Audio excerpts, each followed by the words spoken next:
here as well. She's our African chair, and she's the CEO, Lagos International Trade Fair. Thank you, dearest sister, for being here.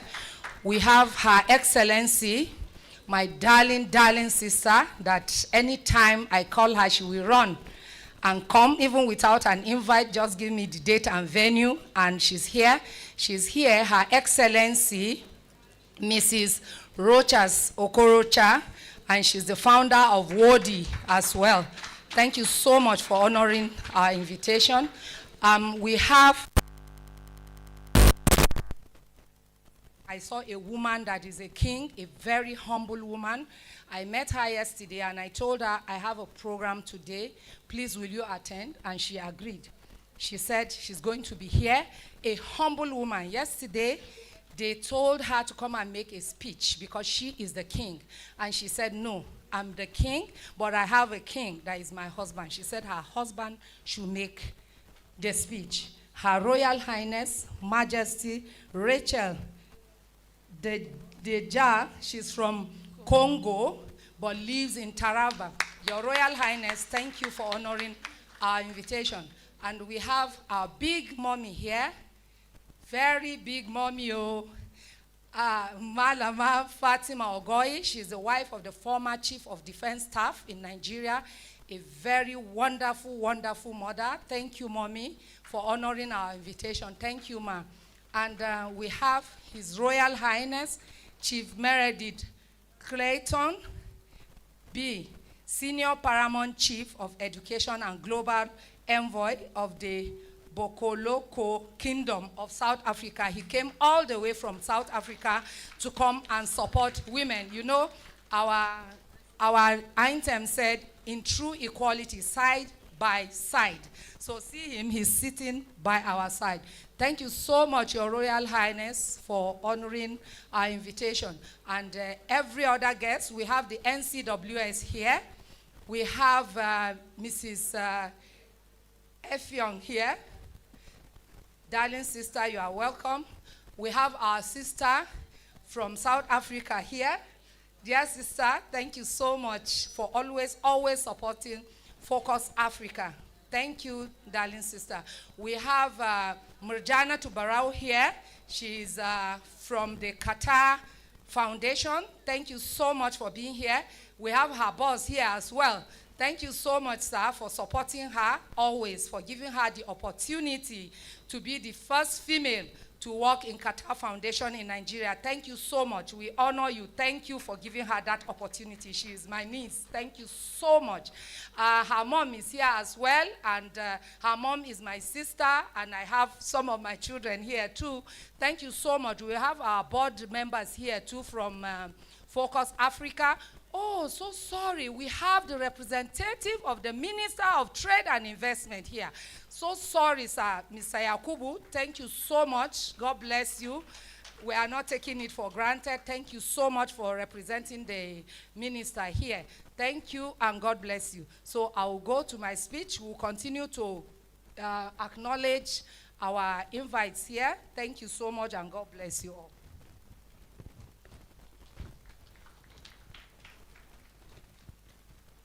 My welcome address.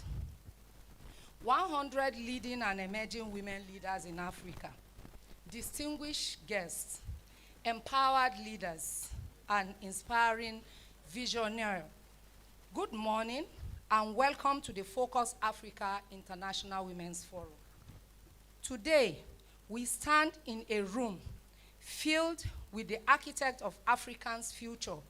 We are here to celebrate, amplify, accelerate the impact of 100 leading and emerging women leaders across the continent. This forum is not just a gathering. It is a movement dedicated to fostering women's empowerment, advocacy, and training. As we open this momentous event, let us reflect on the core pillars and guide our missions today. Mission and focus. Our purpose here is to clear and urgent the forum's aims to bridge the gender gap in leadership, focusing specifically on women in business, politics, governance, and the marketplace. We know that when women lead, economies grow, community transform, and nations thrive, isn't it? Today, we challenge the status quo and pave new pathways to women to take their rightful seats at the table of decision making. Networking and events. True transformation does not happen in isolation. These events bring together women from across the continent and the globe, building a powerful ecosystem of shared wisdom and collective strength. Following our recent impactful meetings in Abuja, our upcoming international edition will continue to expand this web of global influence. Use the space today to connect, share your stories, and build a lasting alliance. Please connect, share your story, and build a lasting alliance. Empowerment program. Inspiration must be backed by resources. The forum provides concrete opportunities for mentorship, career pairing, and critical funding.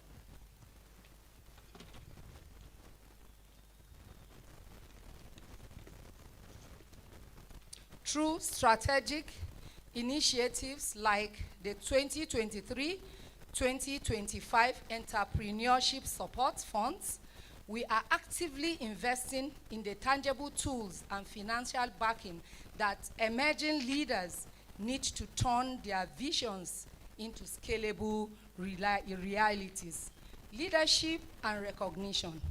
True leadership deserves visibility. The forum recognizes female impact with prestigious accolades like the Decade of Significance Award by shining a spotlight on all your achievements. We do not just honor your hard work, we also create powerful role models for the generation of young women watching us today. Partnership. We cannot achieve equality alone, equity alone. It partners with global initiative to promote the gender priority strategy by aligning our local actions with global standards.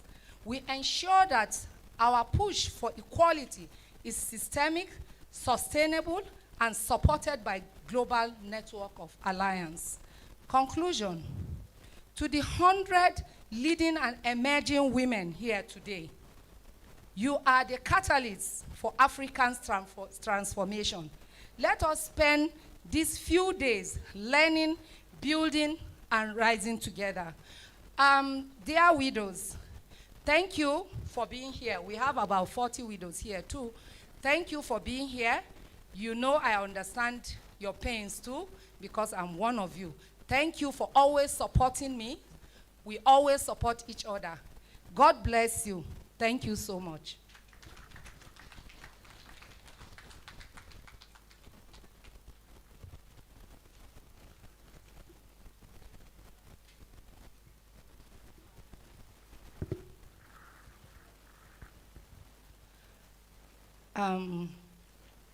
Before the MC will come back, dear sisters, you know they say we should not be sitting for too long. Can we all stand and just shake a little bit? Yes, it's good for our health, like this. See, just go like this. 1, 2, 3, 4, 5, 6, 7, 8, 9, 10, 11, 12, 13, 14, 15, 16, 17, 18, 19, 20. Thank you so much. God bless you.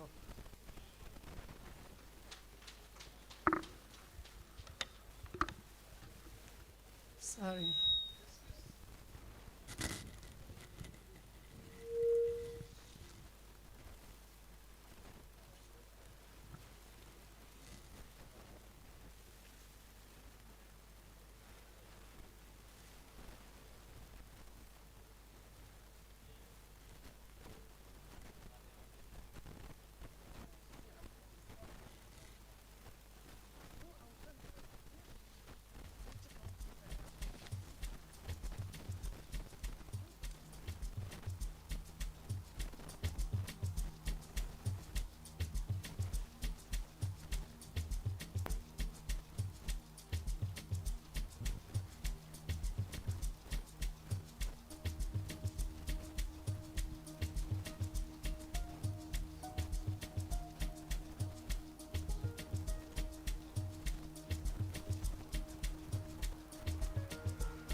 Well done, ladies and gentlemen. It is time for Goodwill Messages. This is the 10th anniversary of Focus Africa series and the Focus African Women. And I am calling the representative of the Minister of Women Affairs, Honorable Iman Suleiman Ibrahim, represented here by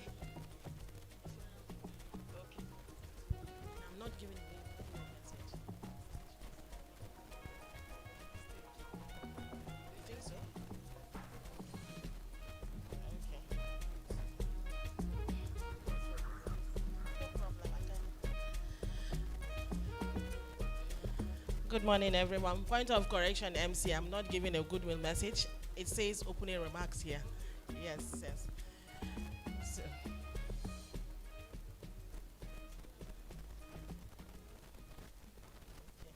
Okay, thank you.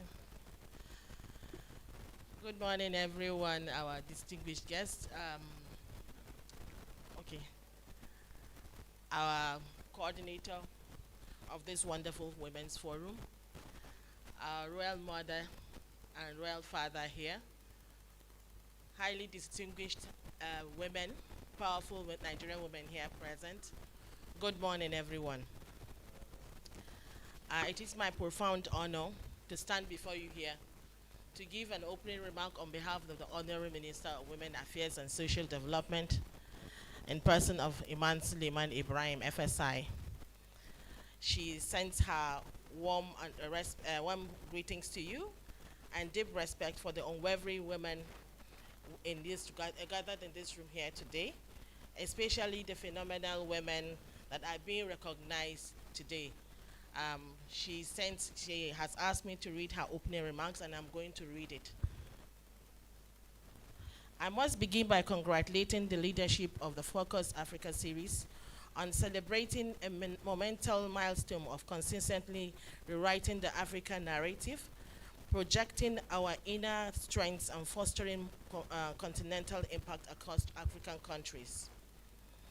To sustain a platform that deliberately bridges national boundaries to elevate African women for a decade is no small feat. The ministry commends your resilience and your partnership in our collective national and regional progress. Today, by unveiling the 100 leading and emerging women leaders in Africa, you are not just hosting an award ceremony, you are archiving history, celebrating resilience, and mapping the future of African leadership. Distinguished ladies and gentlemen, let this recognition not be a destination, but a renewal of our vows to Africa's development. When an African woman is intentionally positioned to lead, she does not just alter her personal narrative, she transforms the socio-economic reality of her nation.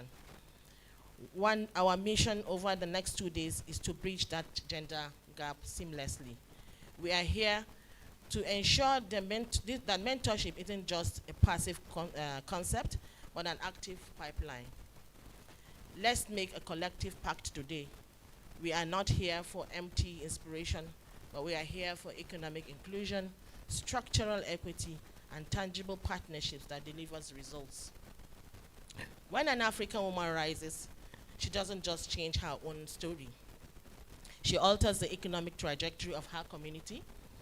When women intentionally support women, we don't just bridge a gender gap, we unlock the absolute prosperity of the continent.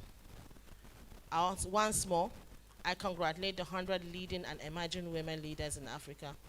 May your lights continue to illuminate the path toward a prosperous, inclusive, and equitable continent.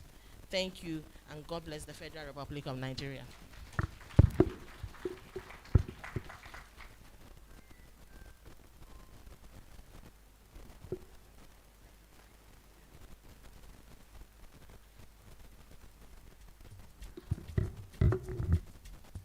So the next felicitation will be coming from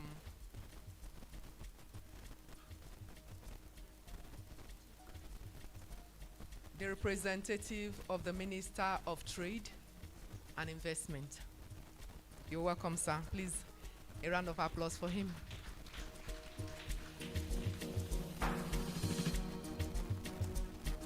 Let's keep clapping, keep clapping, keep clapping. You're welcome, sir. Thank you very much. Good morning, everyone.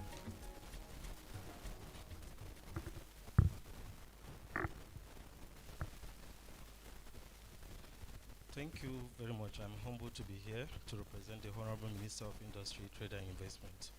My name is Yakubu Usman. I'm for the Gender Unit of the Ministry. I will start by congratulating you all, and I'm here to give the Honorable Minister's remark.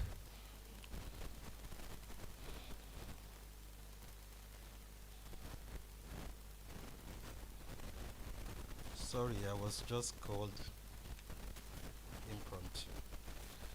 So, thank you. So, the Honorable Minister, I will start by congratulating all of us here. Africa has been doing very well in terms of women inclusivity in governance. I would like all of us to appreciate ourselves once more. I would like to announce that in Africa, I think women representation in governance is about 25%, which is very welcome. Rwanda leading with 64%. So we are not doing bad, and we are even better than the West. So as I read, distinguished guests, ladies and gentlemen, good morning all. It is an honor for me as the Minister of Industry, Trade and Investment to celebrate with Focus Africa series on the 10th year of advanced women's leadership and continental development. A decade of impact deserves our full recognition. Congratulations for this milestone. This theme speaks directly to the mandate of our ministry. Africa's industrial revolution and energy transition will be won at our factories, trading corridors, and investment pipelines. At FMITR, we are intentional about gender inclusion. Women are central to the building competitive industry, expanding intra-Africa trade under the AFCTFTA, and attracting responsible investment from agro-processing and to manufacturing, from renewable energy to MSMEs. Nigeria and African women are already leading. Our role is to remove the barriers, scale what works. FMITI policies and programs are aligned with the vision.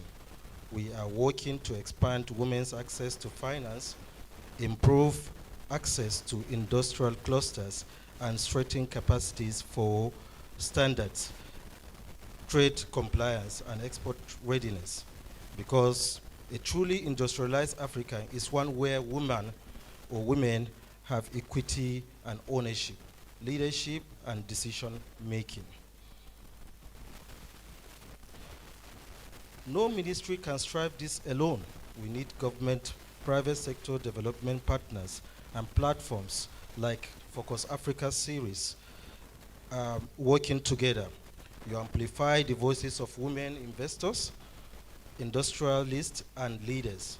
And this is how we shape the policies that we are both bold and inclusive. As we mark the 10th year anniversary of Focus Africa series, let me reaffirm the FMITI's commitment. We will continue to support women change makers across Africa. Investing in women's leadership is investing in industrial growth, energy security, and economic resilience. Together, let us turn the spotlight on the African women's leadership and ensure the rightful place in shaping the future of the industry, trade, and investment. Thank you very much, and God bless.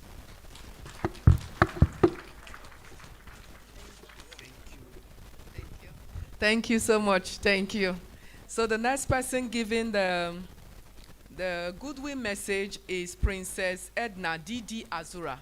She is the president of the National Council of Women Societies of Nigeria. And it will please you to know she was my president at the National Institute of Policy and Strategic Studies 2025. Welcome, ma'am. Let's help you climb. Welcome, my president. Thank you very much. Bless you. NCWS, come and stand with me, please.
Thank you very much. I'm highly elated of this occasion, and I want to recognize some few people amongst us because I know the protocol has been laid while I'm not here. And we have so many dignitaries coming outside the country. The whole of Africa is here. And the fact that I wasn't here, I cannot go through. But I saw my mommy seated there. Mommy Roches Akorecha, I'm blessed to have you here, mommy. Thank you very much. You honor programs whenever you are being invited, and we are following your footsteps. My father in the Lord, we were together yesterday. You highly welcome, sir. I can see the president of Medical Women Association of Nigeria seated somewhere in the forefront. Our teaming men and women from African countries, you are highly welcome. I want to also acknowledge the conveners of this laudable program, especially Mr. Success, who has been there acting very resiliently to make sure that we are focused to move Nigeria, Africa to the next level. Thank you very much, everyone, for your time. And so to that end, Your Excellencies, invited guests, men and ladies of the press, ladies and gentlemen, good afternoon. Thank you for your time. Today we stand in a room filled with the architects of Africa's future. We are here to celebrate, amplify, and celebrate the impact of the 100 leading and emerging women leaders across our continent. This forum is not just a gathering. It is a moment dedicated to fostering women's empowerment, advocacy, and training. As we open this momentous event, let us reflect on the core pillars that guide our missions today. Mission and focus. Our purpose here is clear and urgent. The forum aims to bridge the gender gap in leadership, focusing especially on women in business, politics, governance, and the marketplace. We know that when women lead, economies grow, communities transform, and nations thrive. Today, we challenge the status quo and pave new pathways for women to take their rightful seats at the table of discussion. That is to be on the national discourse. And that is why we are assiduously pursuing the special seat bill for women, which has been a slogan wherever we find ourselves to draw attention that this is very key and very important in Nigeria, because some African countries have gone beyond what we are seeking for, like Rwanda, Senegal, Uganda, and just mention Tanzania. We earlier on talked about 35% affirmative action years back. Other countries have passed that, while we are still battling with about 5% affirmative action in Nigeria. We are like ladies dancing front, going backward. In some regimes, we have passed. In some regimes, we go back and then we go forward. Because right now, at the Senate, 109 senators, we have only 4 female representations there. At the State House of Assembly, we have 360. We have only 17 women there. In the 36 states plus FCT, we have some 15 states that have no single women representation. So I believe we will engage on that and discuss on it intensively. And that is one of the reasons why Africa can move from where it is today, because Nigeria is the giant of Africa. When we lead by example, the others will follow. Networking and events. True transformation does not happen in isolation. These events brings together women from across the continent and the globe, building a powerful ecosystem of shared wisdom and collective strength. Following our recent impactful meeting in Abuja, our upcoming international editions will continue to expand this web of global influence. Use this space today to connect, share your stories, and build lasting alliances. Empowerment programs. Inspiring must be backed by resources. The forum provides a concrete opportunities for mentorship, caring and pairing, and critical funding. Through strategic initiatives like the 2023 and 2025 entrepreneurship support funds, we are actively investing in the tangible tools and financial backing that emerging leaders need to turn their visions into scalable realities. Leadership and recognition. True leadership deserves visibility. The forum recognizes female impacts with prestigious accolades that the Decades of Significance Award.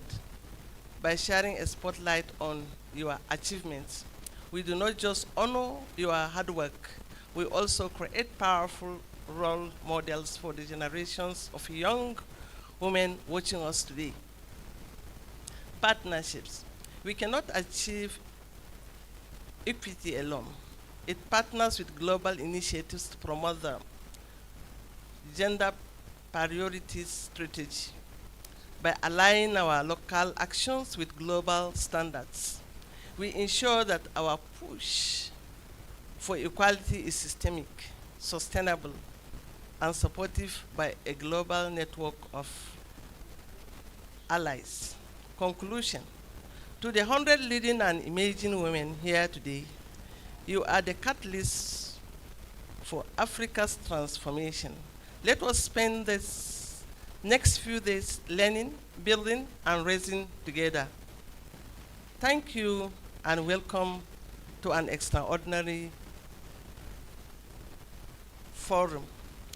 We want to, as a council, congratulate Focus Africa for these noble ideals that they have been in. As we commend the Honorable Minister of Women Affairs for being there, she has sent a representative. We also want to commend our First Lady of the Federal Republic because she is leading the path for every Nigerian woman and invariably Africa. Thank you, everyone, and God bless.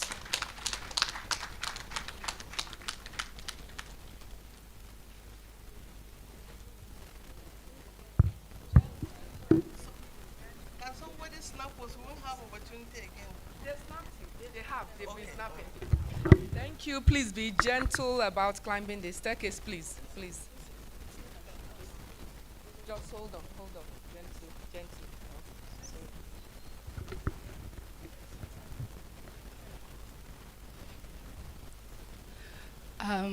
I would like to announce the arrival of the wife of the Deputy Speaker of the House of Representatives, the man that has been standing for women in Nigeria. He is the one that has been advocating for special seats for Nigerian women. We would like to say thank you. We would want you to tell him that we appreciate him a lot. We are happy about what he's doing, and we pray that at the end of it all, they are going to pass that bill of special seats. And her name is Dr. Ezine C. Kanu. Your Excellency, you are welcome, ma'am. I would like to also, where is she?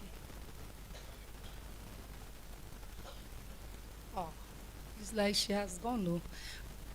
We had Pastor Mrs. Regina Omoagege in the house, the former INEC secretary. Welcome. Maybe she has gone somewhere. Thank you so much. I would like to call Hajia Fatih Abdurrahman. She is the regional director of Dangote Group in Nigeria to come and give us a goodwill message. Thank you.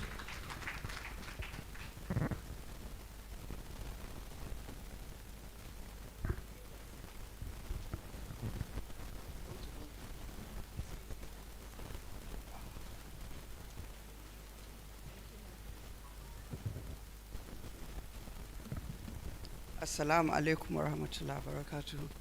Good morning. Well, good afternoon, ladies of Focus Africa. It's a pleasure to be here. And thank you for giving me an opportunity to speak. I'm sorry I have to leave early, so that's why I think she said I should say something. So I noticed, I got a letter inviting me, and I noticed that the theme of the event is a look at Africa's industrial revolution, energy transition, investment, and leadership development.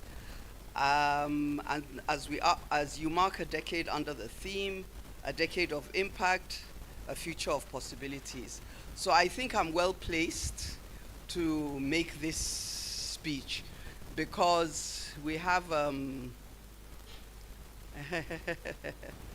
I have my little daughter coming in. Let me just wait for her to sit down. People who don't know, she's my daughter. I gave birth to her.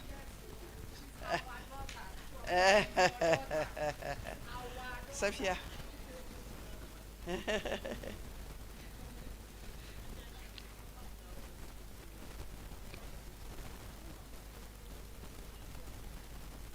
Sophia.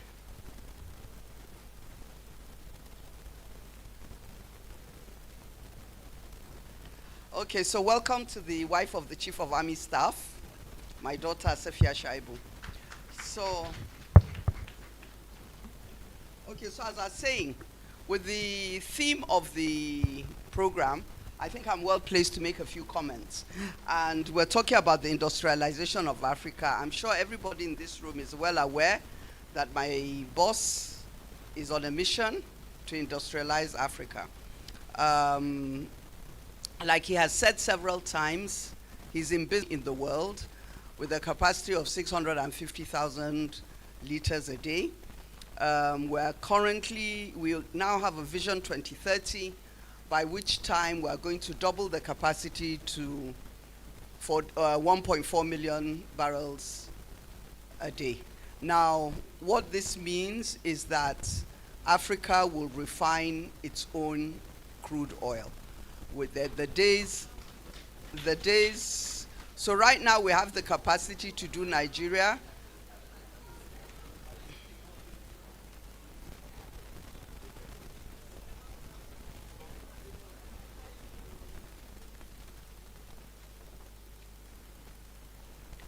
So we have the capacity to do Nigeria, but by 2030, we intend to take care of Africa.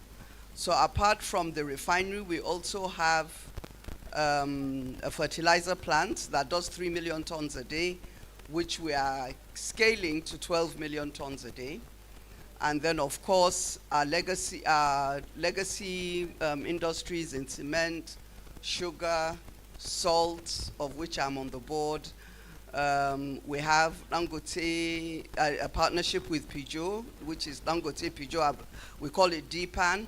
We have Dangote Sinotruk, we have Dangote AgroSax, we have, sorry, I haven't got my list with me.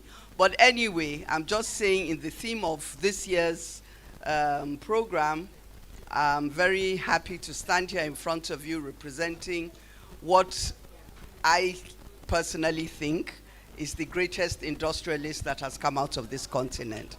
Thank you very much. I wish you a great program. I'm sorry I have to leave now. Goodbye.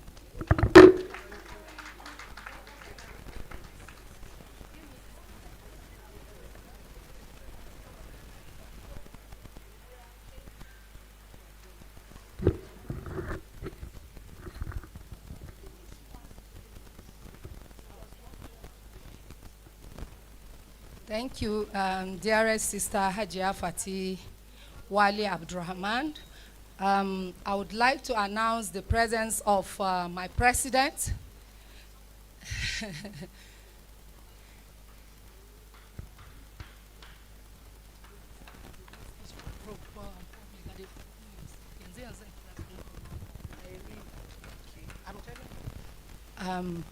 I would like to announce the presence of the president of League of Women Voters, Honorable Irene Nwana. You are welcome, my sister. Thank you so much. Special. Thank you so much. I would like to announce the presence of our darling daughter, the one that we are well pleased with, the one that is doing a great job for the Nigerian Army officers' wives in Nigeria. And her name is Dr. Safia Hassan Shaibu. She's here live with members of Nigerian Army Officers' Wives Association. Thank you so much for honoring our invitation. We appreciate you. Thank you. You are doing a great job, and we are watching. Thank you so much. God bless you for coming. I would like to call on Her Excellency, Dr. Nena Rochas, Norma Rochas Okorocha, the wife of the former governor of Imo State and the founder of WODI. Thank you. Thank you so very much. I want to start by saying that I'm indeed honored and excited to be here.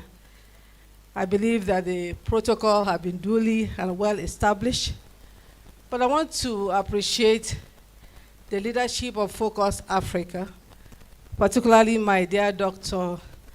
Lemu, who is not just a friend, but a dear sister.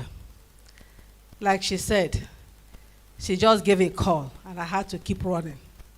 Because when women come together, things happen. So having said that, I want to sincerely appreciate distinguished ladies and gentlemen that are here. You are here because you understand what the woman can do.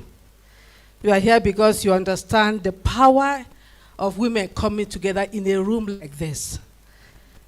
The truth is that Africa is waiting, and I'm so excited that what is happening here is starting here in Nigeria.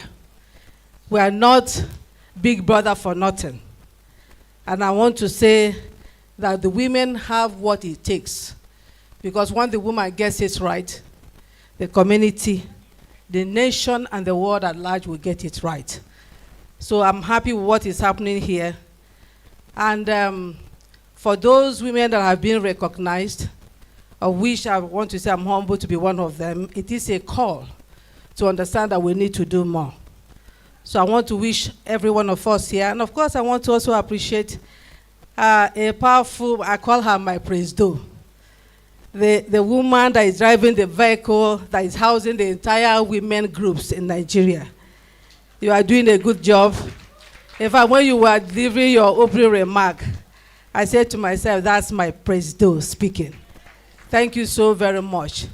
To whom much is given, much is expected. The truth is that there is hope. And the women, we are nurturers.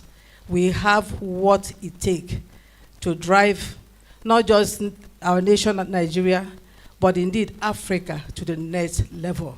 We can do it. All we need to do is to say it, believe it, and so shall it be. Thank you, and have a wonderful deliberation. God bless you. She said we can do it. So if I say we can do it, say yes we can. We can do it? Yes, we can. I want energy. We can do it? Yes, we can. Good. Let's clap for ourselves. Where is National Coordinator?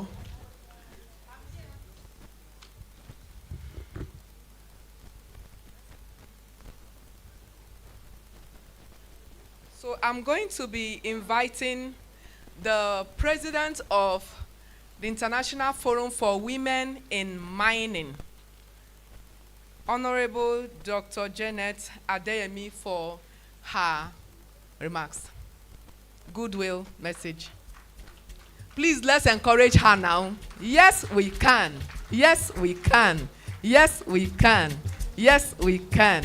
Yes, we can. Yes, we can. Yes, we can.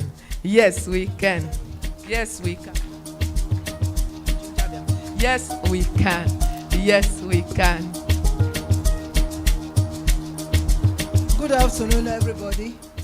I want to seize this opportunity to stand behind the existing protocols, especially when you have very big women in the room.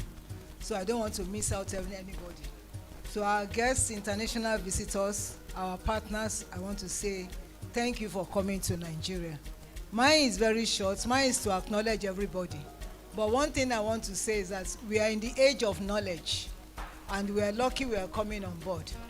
You know, COVID accelerated knowledge and brought knowledge to the forefront. So what women should do is what I think we are doing, and African women are getting it correctly. We should start unlocking those spaces where we were shut out, either by culture or by tradition or by belief, or because we were just stereotyped to say, no, that is not a space for women. And one of such places is technology. In technology, in those days when you tell people, because I did geology and civil engineering, if you tell people, they say, what are you doing in that sector? But we know that dynamics have changed. Our children are all over the place. So what do we do?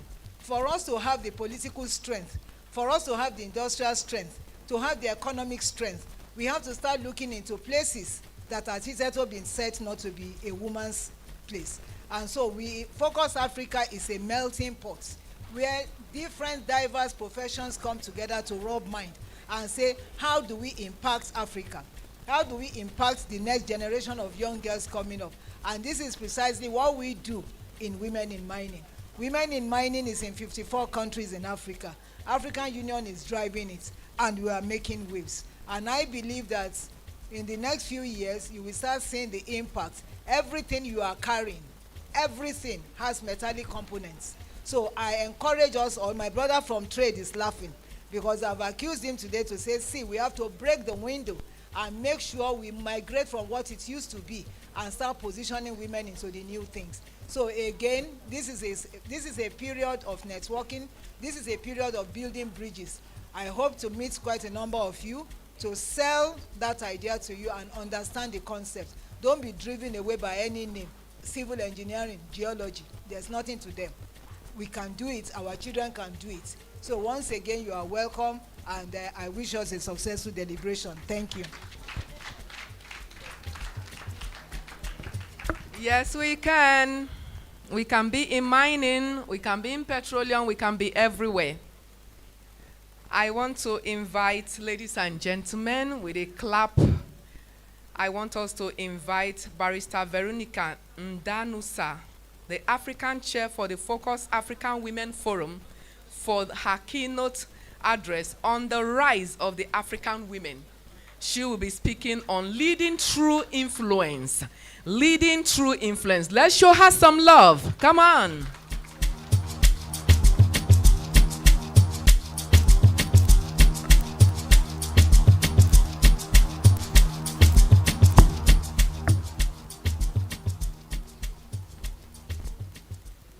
Good morning, Africa.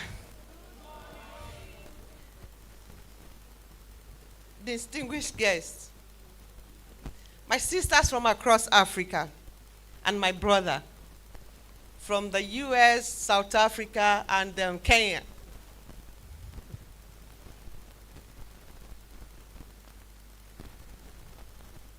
And our gracious host, Focus Africa Women Forum. From Lagos Trade Fair Complex to market in Accra, Nairobi, Johannesburg, the African woman has always led. Today, we do not gather to ask for permission. We gather to align strategy. I am Barrister Vera Ndanusa. I oversee trade infrastructure for Africa's largest economy. I serve as national president of NAWI, the Nigerian Association of Women Entrepreneurs. And I'm honored, very, very much honored, to be your African chair for Focus Africa Women Forum. Today, I come as a woman of law, a woman of trade and enterprise, to show us why the rise of the African woman is not a gender conversation. It is Africa's economic strategy for the next decade. Therefore, sisters, let us move from individual stories to continental systems. Let us talk. The 21st century has witnessed a profound transformation in Africa's development narrative, particularly through the increasing visibility of women as central actors in entrepreneurship, governance, innovation, policy, and cultural influence. This paper, though very brief, very, very brief, we examine the rise of African women leading with influence, recognition of, arguing that this emergence is not an entirely new phenomenon. It is not new. Women have not just started leading and leading with influence. We've been there. But rather the visible recognition of historical leadership structures that have long existed across African societies. Drawing upon economic data, leadership case studies, and contemporary examples from businesses, politics, science, media, sports, and social development, this paper argues that African women possesses a distinctive leadership model characterized by resilience, communal value creation, innovation under constraint, and long-term societal impact. Please, my dear, beautiful sisters, can we have silence, please? Dr. Aisha Lemu, you are distracting us. The paper concludes by proposing strategic pathways for sustaining and expanding African women's leadership influence between 2026 and 2030. Welcome, sisters, to Today African Women Leading with Influence. For decades, global development discourse frequently position African women as beneficiaries of development rather than architects of development itself. However, both historical evidence and contemporary economic realities present a different narrative. From the ancient queens of Kush and Dahomey to market women who sustained local economics across West Africa, African women have consistently played central roles in shaping political, economic, and social systems. Do not be deceived. We are not just there, we are the main thing.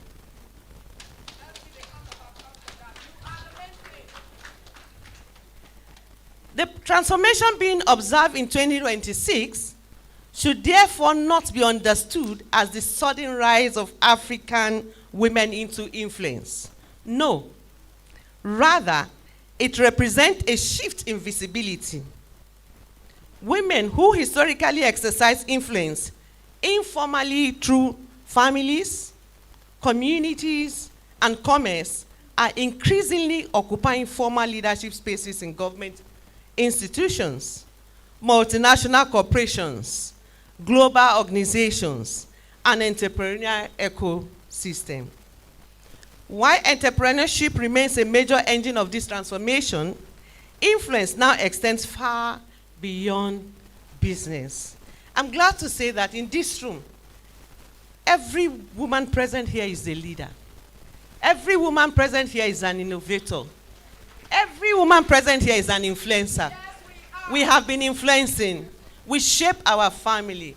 Therefore, we shape our community. Therefore, we shape the society. Women, we've been there.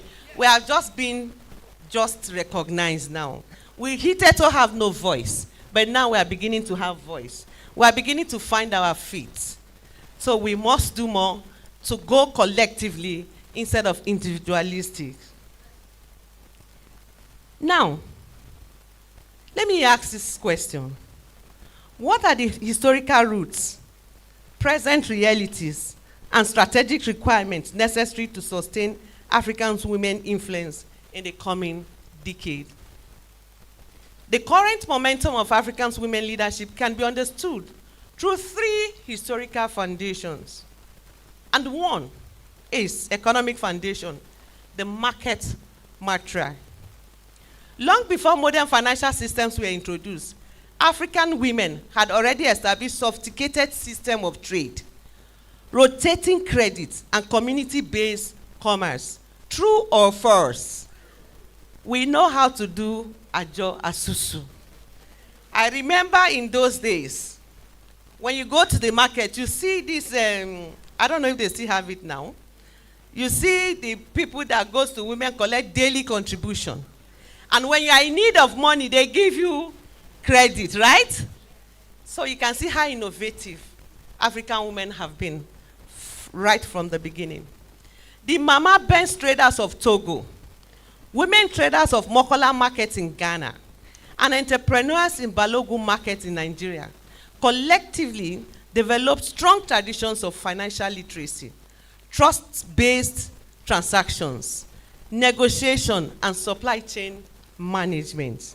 This system created deeply embedded entrepreneurial instincts that remain visible today. Secondly, resilient foundation, innovation under constraint. That is where women are uniquely and wonderfully made. Women have resilience. women are strong. We hardly cave under difficulties. Rather, our strength show forth to become stronger. Women, please clap for yourselves.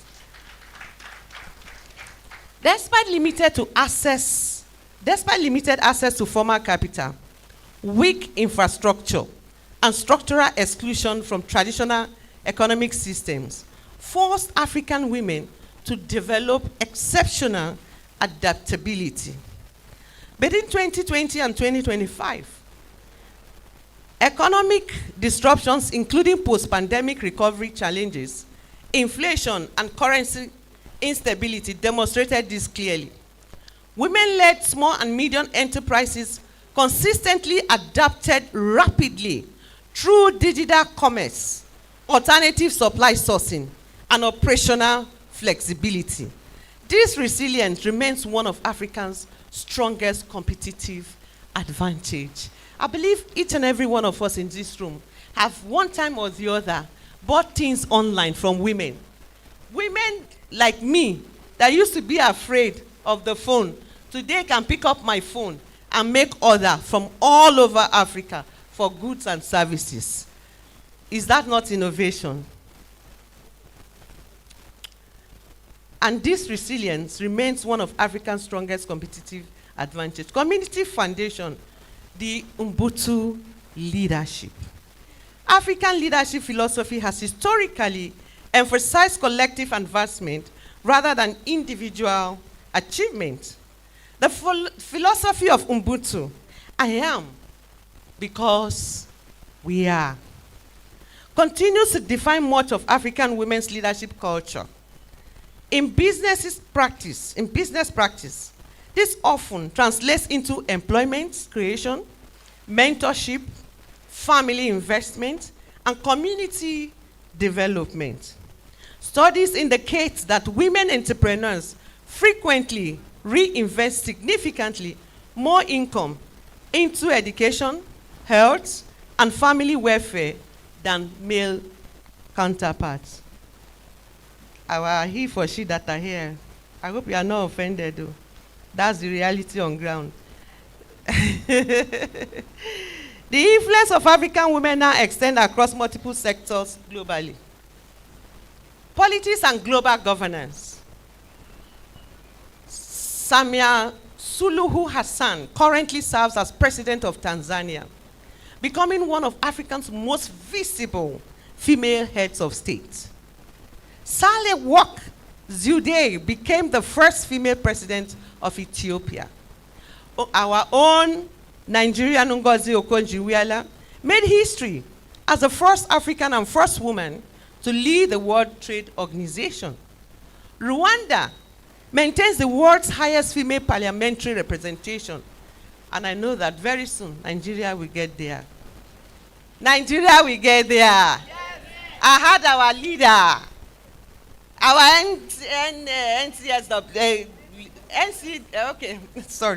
NCWS leader mentioned this. I know we are getting there, especially with our forward-driven, focused, women-loving president, our President Bola Ahmed Tinubu. We will get there. We have Amina Mohammed remains one of Africa's strongest voices in global policy leadership. Businesses, finance, and technology. Rebecca Enebong continues to demonstrate Africa's capacity for global software innovation through AppStech. Bethlehem Tilahu Alemu built Soul Rebels into an internationally recognized ethical footwear brand. Odunayo Eweniyi has emerged as one of Africa's leading fintech entrepreneurs and venture capital advocates. Across Africa, women founders continue expanding innovation ecosystems in Nigeria, in Kenya, in Ghana, and in South Africa and other African countries. Science, health, and education. Warasha Abdul Karim has become globally recognized for groundbreaking HIV prevention research. Tialeng Mofokeng continues shaping international health policy conversations. African women continue increasingly occupying critical leadership positions in medicine academia, biotechnology, and educational reform. Media, arts, and cultural influence. Chimamanda Ngozi Adichie remains one of Africa's most influential literacy voices globally. Tiwa Savage represents the globalization of African creative talent. Lupita Nyong'o continues shaping conversations around representation, storytelling, and cultural identity. Women increasingly control how African stories are told to global audience. If we don't do it, who else will do it? In sports and advocacy, we have Casta, a major global voice for women's rights in athletics. We have Asisat Oshoala, who has established herself as one of Africa's most successful female footballers internationally.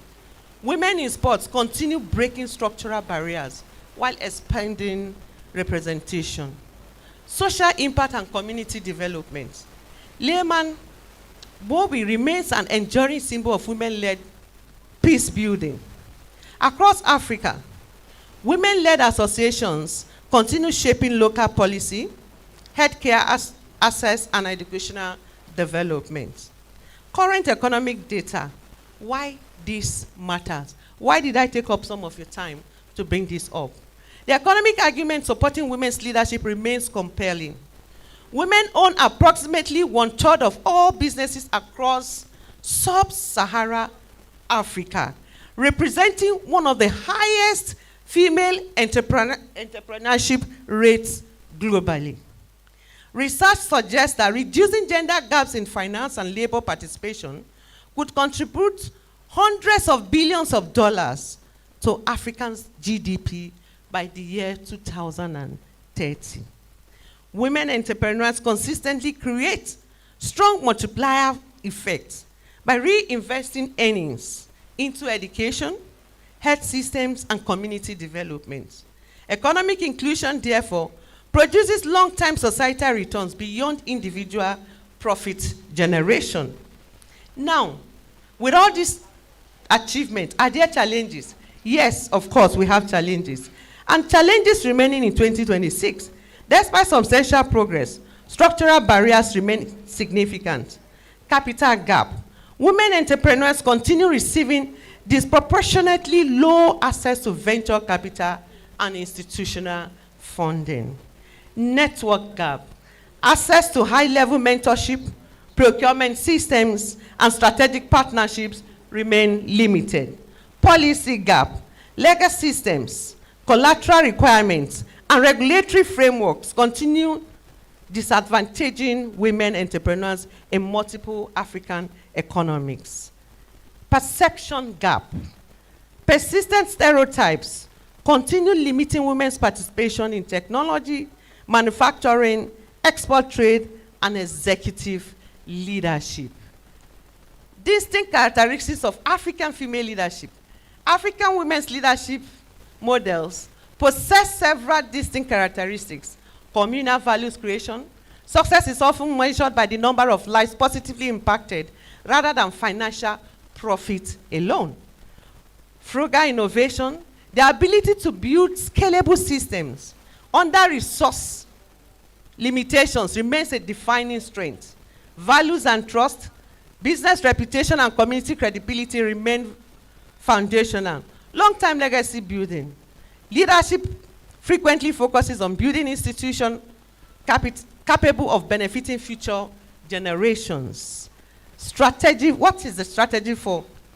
Just 1 minute, I will be done. Sustaining the rise. For African women entrepreneurs, develop specialized expertise to solve clearly defined market problems.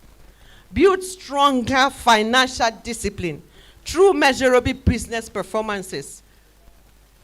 Prioritize digital transformation and technology adoption. Strengthen negotiation capacity for funding, contracts, and executive leadership opportunities.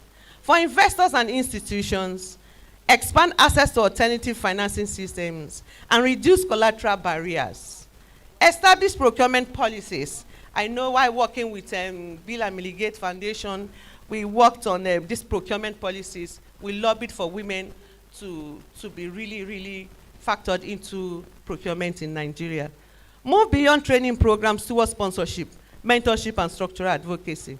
In conclusion, from rise to reign. The rise of the African woman leading with influence is not merely a gender conversation. It represents one of Africa's most significant economic and developmental opportunities in the 21st century. The examples abound. The examples are everywhere. African women are no longer waiting for permission. They are building institutions. We are shaping policies. We are influencing markets. We, the African women, we are redefining African future. The challenge now is moving beyond isolated success stories towards systemic transformation. When institutions intentionally invest in women, when women strategically invest in one another, and when policy removes structural barriers, Africa's economic future changes fundamentally. The African woman does not simply lead businesses, she leads nations. She leads narratives. She leads innovations and generations. Thank you and God bless. And let me use this opportunity to welcome all the dignitaries here present. I'm sorry I may not be able to follow protocol, but I recognize everyone on the head table. God bless you. And thank you, Focus Africa, for this opportunity to bring us all together. Thank you, African Chair and the CEO of Lagos International Trade Fair, Barrister Vera Ndanusa, Sonia Nupe, Giwa Mata. I would like to welcome our big mommy here, the wife of the former Chief of Army Staff and a board member of Focus Africa International Women's Forum, Hajia Mariam Saliu Ibrahim. Welcome, mommy.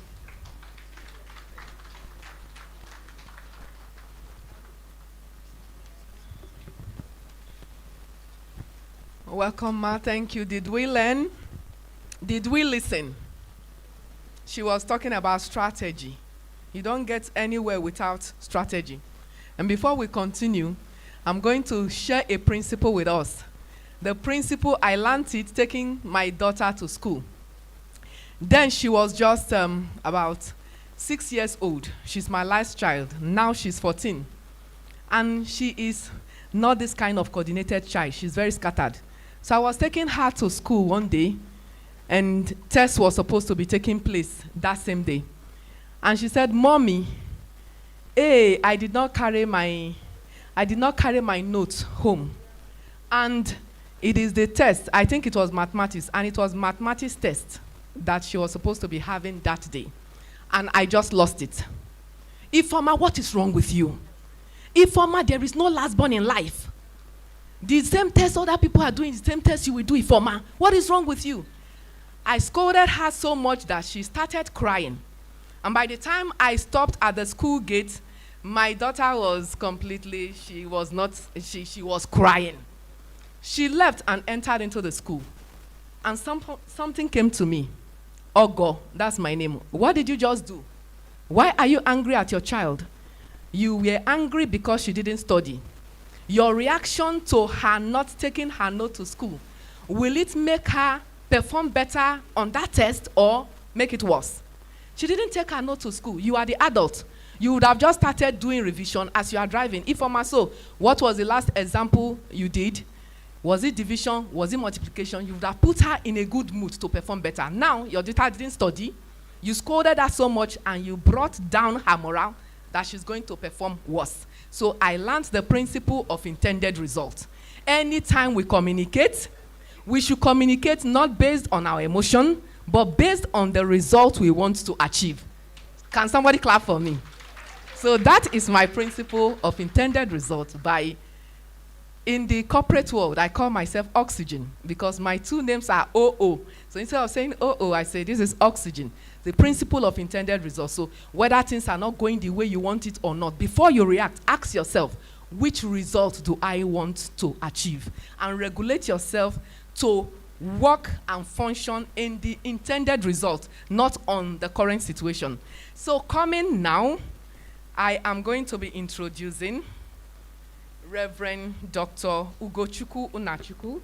He is a priest, a distinguished scholar, a consultant, a fellow of the John Maxwell Leadership Institute. So he's coming to teach us on another level. I am reading this so that you know the person that wants to talk to you.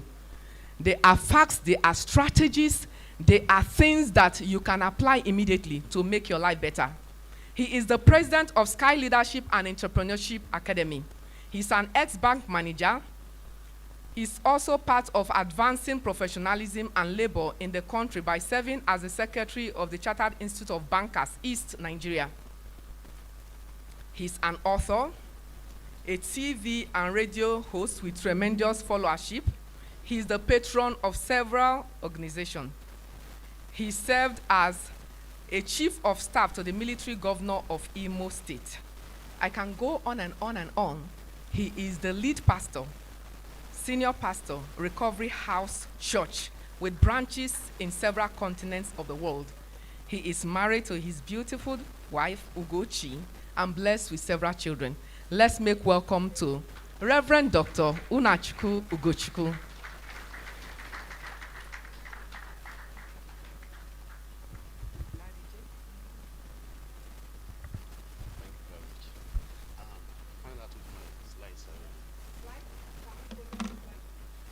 Success, are you around? Could you come up here, please? I need him to come over. Let me apologize. I don't have the protocol details, but I've been told we have people from government, private sector. I'm sitting very close to the wife of the Chief of Army Staff, and a few people here, some royalty, some I met last night, and a whole lot. I want to recognize all of you and deeply, deeply appreciate you for coming. I would interject to talk about success when he comes in, because I'm not just here to teach you. I'm his father. He grew up on my laps. I mentored him, and 10 years later, I'm here to see how far he has implemented the things we taught him. So that's why I'm here. I've been asked to do a master class. A master class is not a lecture. It's actually a training, an empowerment. And that's going to take us like between 20, 25 minutes. What am I supposed to achieve? I've listened to everyone. I've had the concerns that are expressed. The masterclass on what every emerging leader needs to know is what we need. And because leadership has no gender, I will not actually be talking of women. I'll be talking of leadership. But some critical areas that require emphasis on womanhood, I'm going to talk about it. If every woman here, regardless of your level, would open up, what I'm about to say here will change everything. Because all this campaign for women, all this trying to help women, listen, what women need are leaders that the society can resist. It's historical. And it will happen today in the name of Jesus. Let me tell you, women don't need our help. They just need capacity. Let me start so that we can move on. So today I want to talk about emerging leader and what the emerging leader needs to know. Are you ready with my slides? What an emerging leader needs to know. Media, please. Okay. Imagine means we are coming out from a dispensation. Imagine is saying something needs to start happening. Not necessarily people who are coming out as leaders, no, but a shift. Is it possible there's a way to lead we don't know? Is it possible we are missing something? Yes. For many years, books have been written on leadership. People have been trained on leadership. Most of you here have gone on leadership trainings. But the problem is the knowledge available, if you aggregate all of them, have been at the foundational level of leadership. I'm just going to mention some of it. There's also been leadership thoughts that tended to amplify the universalism of leadership, which is A, B, C, D are the qualities of a leader. So if you have it, you can lead everywhere. It's not true. So what is emerging leadership? Emerging leadership is significance. Significance is when you begin to contextualize leadership. There is nothing like this is how to lead. It's being reversed now. You get into a space, you get into a community, you look at what is on the ground, and the leader that will handle it will emerge.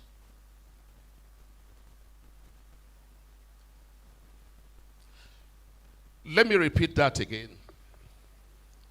The leadership that will work is not a trained leader. It's not a leader flowing with the classical thoughts of leadership.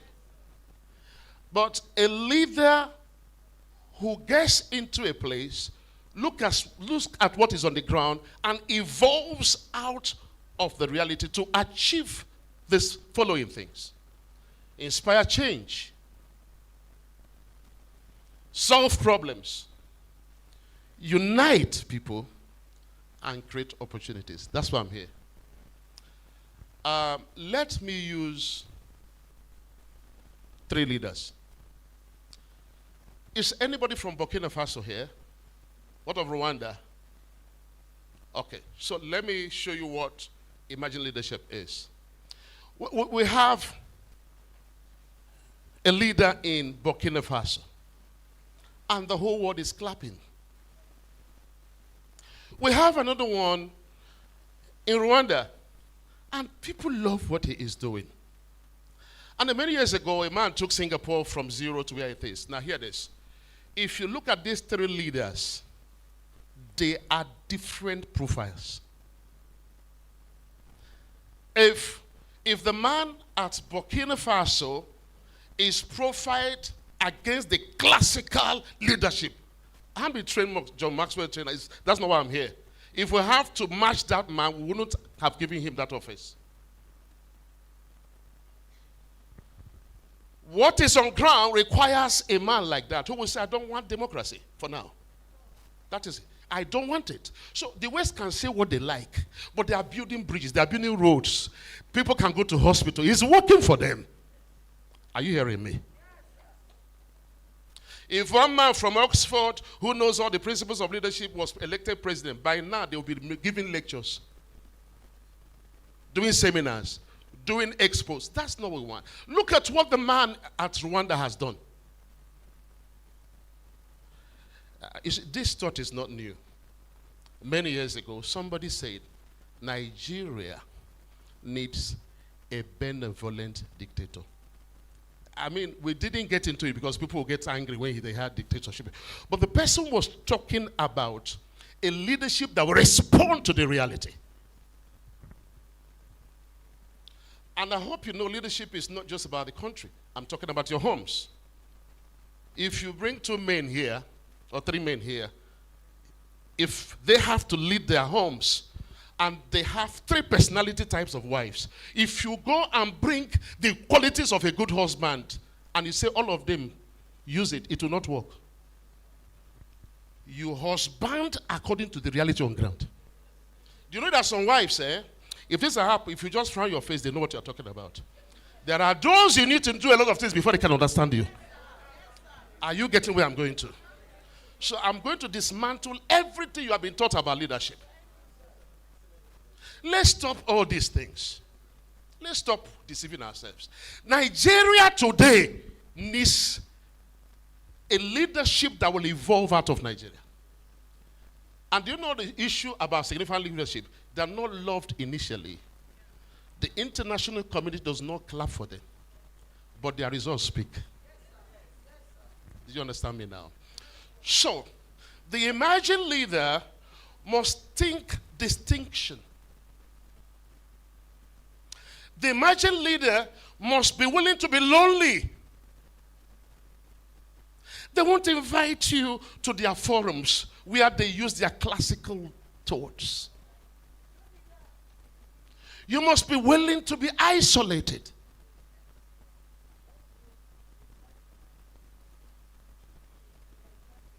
You must be ready to be misunderstood, but the results will speak. If I had time, I would have shown you all the leaders. If you plot the graph of the leadership response, their ovations come at sunset. So don't be discouraged if you follow what I'm teaching. Don't seek for sunrise glory. No. They wait. Why? They came with significance. They know what they're doing. Listen, when the exchange rate, gets better, when inflation falls, when we have good roads and we have good hospitals. Look, we have a country where governors are buying aircrafts when there are no roads in the capital. I can't get it. Setting up airlines. I'm not talking of in the state capital, there are no roads. Building airports.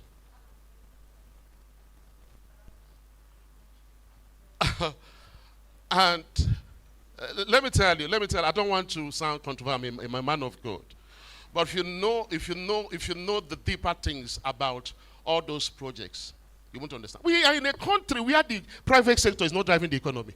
What business has government got to do with doing business? We have government that buys tractors, governor buys tractors, buys fertilizer. Why can't you support the banks to give that money to people? We have more people buying these things. The government will collect more taxes. The economy will grow. No economy has grown the way we are running it. So that's why I'm saying, oh yes, the Asians, the government is doing business that okay. That is their context. If you go to Saudi Arabia, you go to Dubai, the government is doing things. But we are not like them.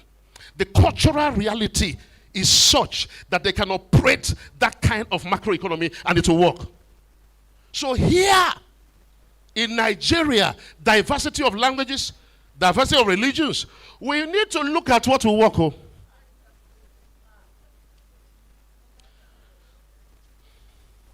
I wish you could tell a woman around you, I want you to become a significant leader. Do that for me, significance. Say significance, relevance.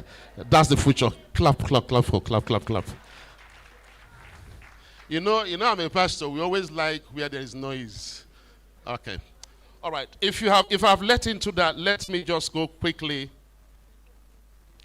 So, how do we produce this leader that will inspire, create change, solve problems?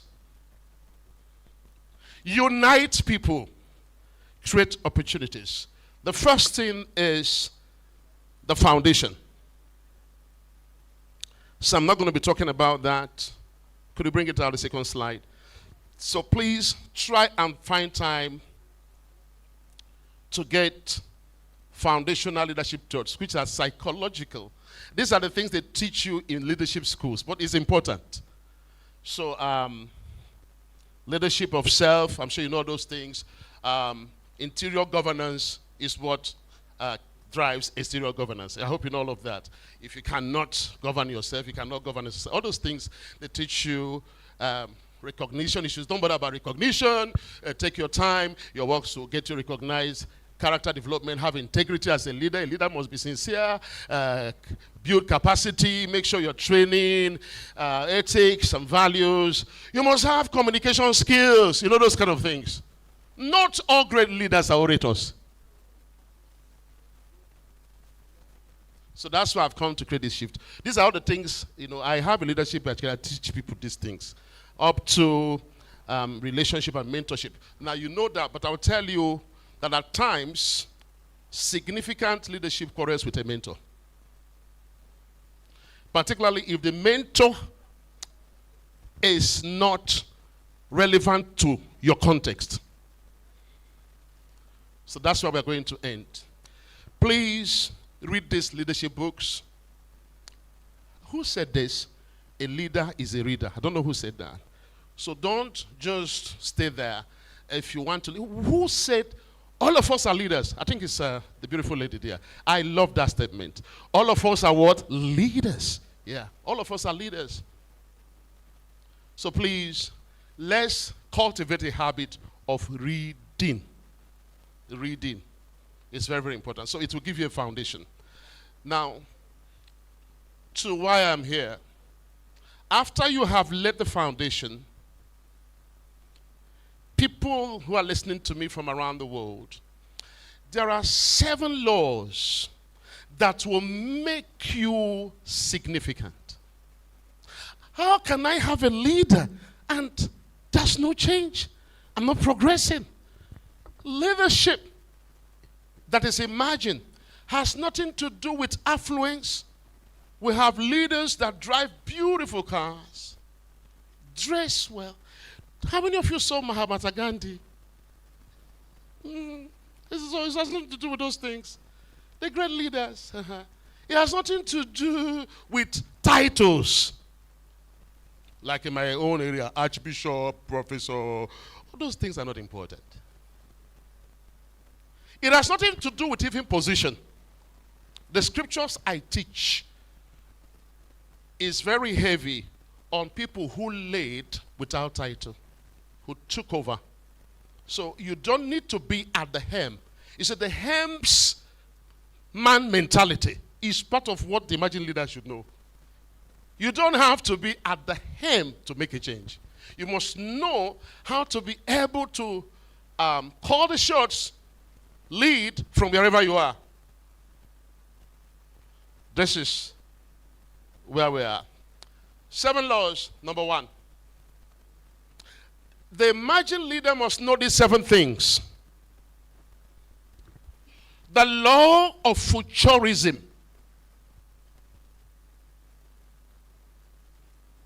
The law of futurism. What is futurism? Futurism is becoming a tomorrow's person. We call it status hedging. Hedging is one word in finance for somebody who is able to look at tomorrow and plan about it today, forestalling things. Now, we have had leaders. A former president in this country was interviewed and was asked, why is it that you don't like this president? Why is it that you don't like this president? He said, why I don't like him is because he didn't have a plan before assuming office. He is designing policies. He is planning. He is doing programs while in office. Yes, it's okay. But the emerging leader is futuristic. What is futurism? Hear this. You don't even have a political ambition. You're not even thinking about it. But from where you are training, you are reading, you are preparing. And somebody will ask you, madam, what is this all for? There's no prophecy. There is nothing to show that, look, you are going to become this. But you give yourself to training in leadership before the opportunity comes. What does it do for you?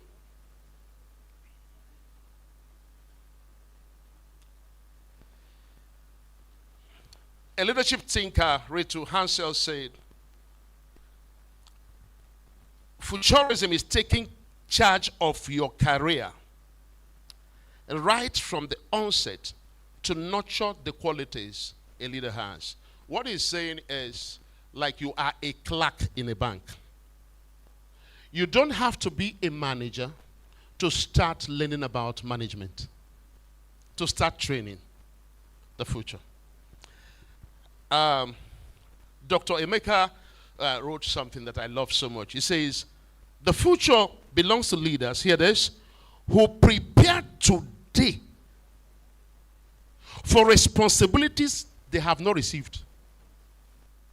If women do, let us create 35% for women in the house, my beautiful lady, I love that. But suppose the person they elect there is not ready to be a legislator, then he will wait for national, there's a place they train legislators in this country, what's it called? Institute for Training of Legislators. She will become a parliamentarian after she has been elected into office, then she will go to that place and they will train her. She will just 4 years will go. But if, even before she dreams politics, parliamentary training is a fascination. It works. So continue the campaign, but tell my lovely women that I said they should become futuristic. Do you know the next president of Nigeria could be sitting here? You think I'm joking? I like the affirmation, but that's my last slide. That's my last slide. That president will never be there. Do you know why Kamala lost the presidency of America? Something that was handed to her on a platter of gold. As vice president, she never rose to commander-in-chief. So during the campaign, they threw at her questions and things that she could have been able to handle. Yeah, she was an attorney. She did well. They put her in there. But somehow, her vision, which was staring at her, she was not ready for it. She wanted to get into the White House to now learn how to be presidential. Her speeches were poor. Everything. Did you see what Trump did to her? Trump butchered her. Trump is a futuristic leader. He never have gone to the parliament. Never serious in politics. He was in the corporate world and he knew macroeconomy. He knew the wealth of nations. Now they are releasing interviews he did in his 30s, talking about tariffs, talking about bilateral trade, talking about balance of trade, talking about the superiority of his country. He did, and then Oprah asked him, he was 34, will you one day become the president? He said, I'm not interested. What he is implementing now, he did it 40 years ago. So let's not just saying women should be this or that. Let's move into futurism. Now, can I explain to you what, hold on. Can I tell you what luck is? Let me now tell you what luck is. Oh, did you see the woman that was sitting beside me?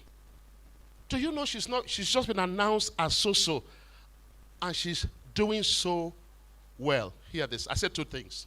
She has been announced, and she's doing so well. She's lucky. No, luck is when preparation meets what? Opportunity. Nobody's lucky. If you think luck works, what happened? Did you see the revolving doors now at 10 Downing Street? What's happening in England? After Thatcher, no woman has spent more than 300 days in that place. They got in there, but they were not a perfect fit. In fact, there was one that spent 49 days. Do you remember her? But she was an MP. But she was never looking at 10 Downing Street. No, she was just looking at Westminster, going to Parliament. So there's nothing like luck.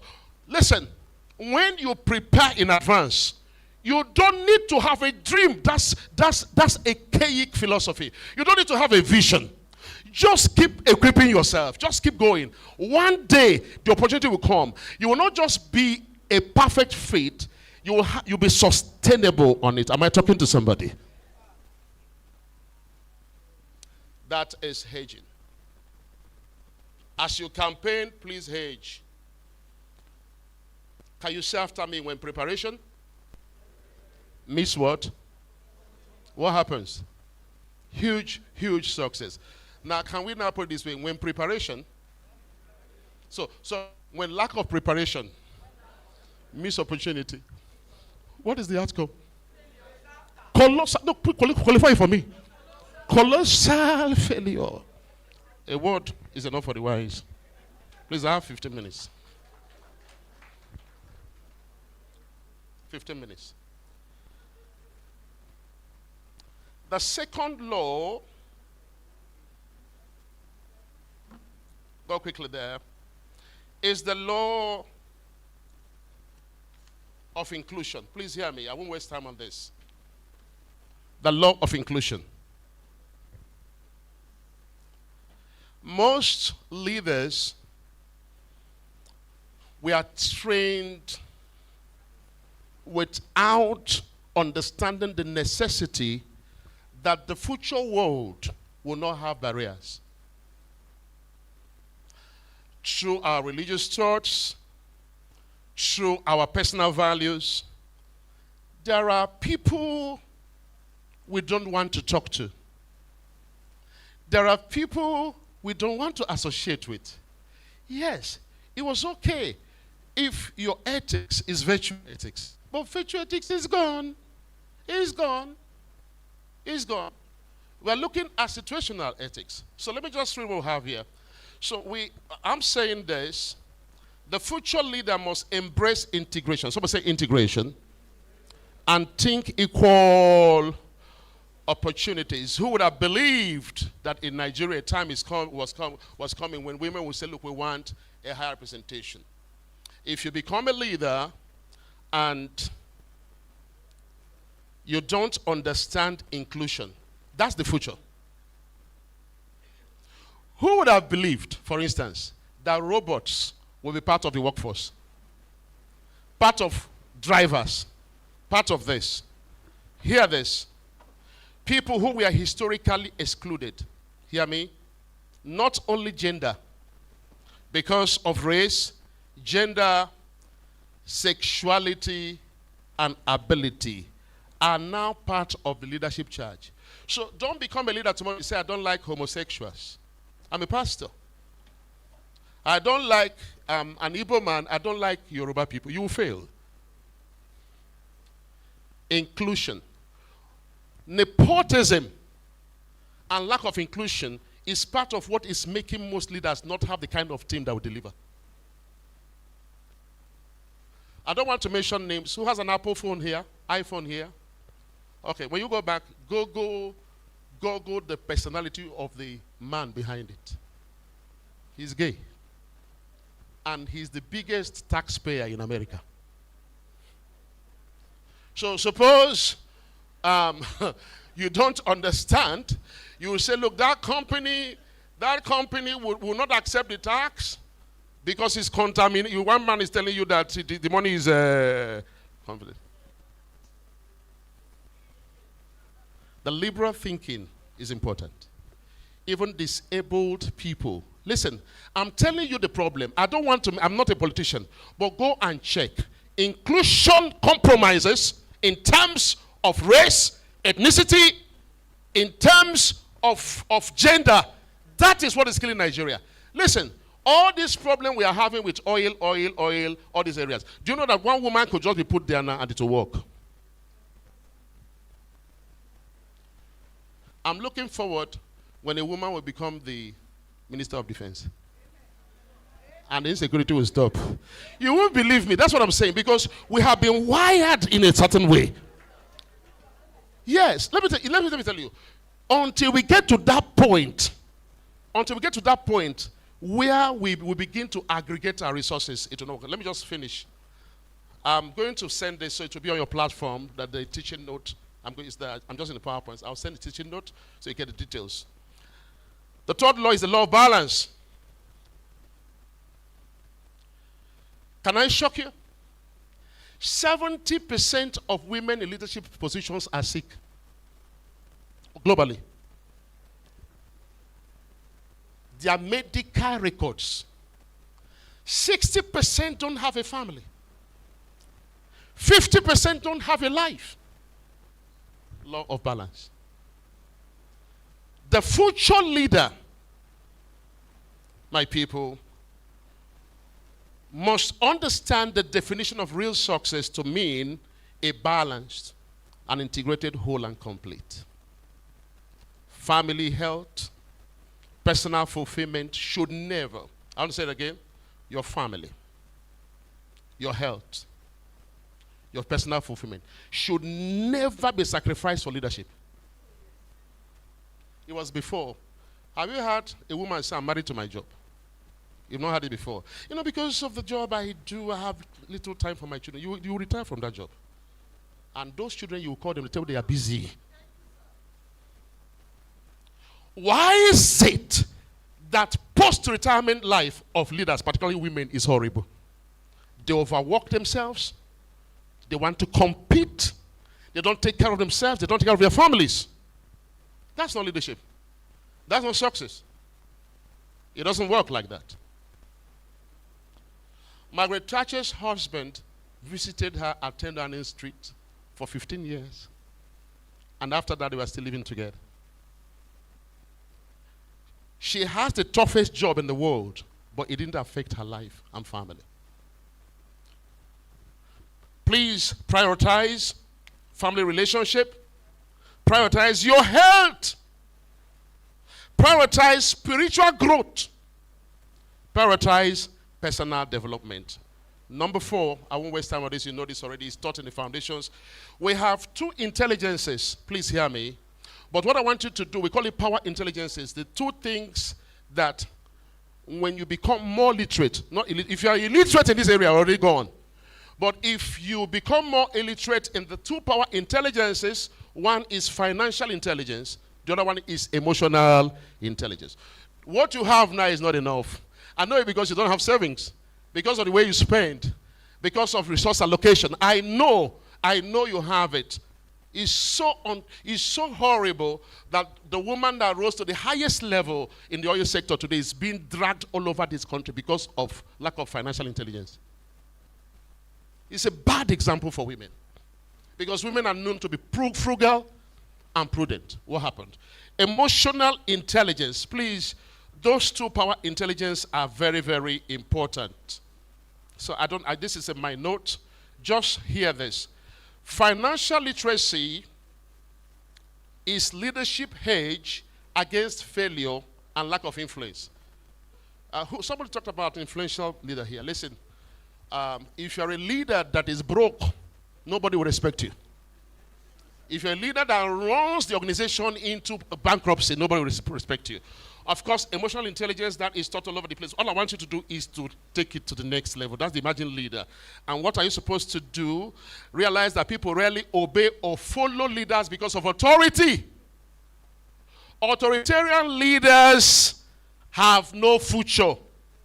Can I say this to you? How do I know that your emotional intelligence has gone up? Listen, you understand people more, you connect with people more, no matter how bad the person is.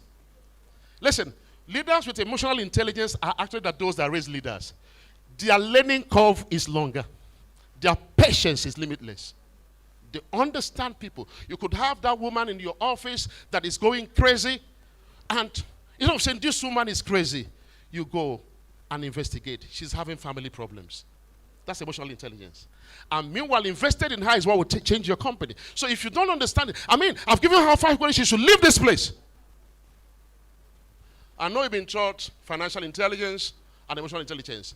The leader of the future must upgrade in these areas. We call it the power intelligences. You will see yourself flowing in power. As I conclude, please take note of the law of shifts. Imagine leaders, I want to let you know the world we are going into. Hear this. Is a world that is erratic and accelerating at a pace. Things are changing fast. So if you are cast in a particular mode, you may not be able to cope. Women, what are you supposed to do understanding the Imagine Leaders Challenge with shifts? Look at it there. Imagine leader should embrace adaptation. So adaptation. Do you know there are some people who say that they don't like AI? Have you heard it before? That is evil spirit. Well, I can tell you in the next 1 year you are out. You are out. You must adapt. Learn new skills, embrace technology, accept change. Someone say accept change. My pastor used to be a banker like me. So I spent many years in the bank, in the industry. Success just stay around. I need to conclude with you. I'm concluding. Don't go away. So I rarely go to the banks. And recently, I went to the bank. You won't believe it. I saw bankers, women, on skimpy trousers and T-shirts. The men were wearing short-sleeve shirts. When they brought the bank manager to see me, a young girl that wearing jeans and T-shirt. I'm sure you have my CV. I actually became a bank manager at 25 in this country. So I was there for a long time. How dare you as a banker not wear a suit? And they see you around the banking premises. Even if you didn't enter, do you know it was so bad that even after work, we used to wear suit to events. It's very addictive. I'm just using something you can understand. Please adapt change. One pastor said, I have banned everybody that comes to my church never to read Bible from iPad. So I called the woman. I said, come. Have you studied the evolution of the Bible? First of all, it was oral tradition. It was written on stones. It was written on papyrus. In fact, the one you are recommending is the 5th evolution. We're in digital. They're not sinning. Then her eyes opened. She had refused to accept it. If she didn't meet me, she would have sent people out of her church. And he said the Holy Spirit spoke to me. Innovate continually. Please look at the law of legacy. Please hear this. This is where I belong. Listen as I go now. Listen to me, women. The most important success index is the profile and size of your successors. I can even stop here now. Not by the followers you have, by the leaders you developed. That's a gap in Nigeria. How many of you remember the woman that used to lead UBA? How old were you? Koforiji Olubi. Since she left, you can't compare any of them to her because she was in my generation. But who did she raise? Nobody in UBA. Go to UBA, there's nobody you will say, this is Koforiji Olubi.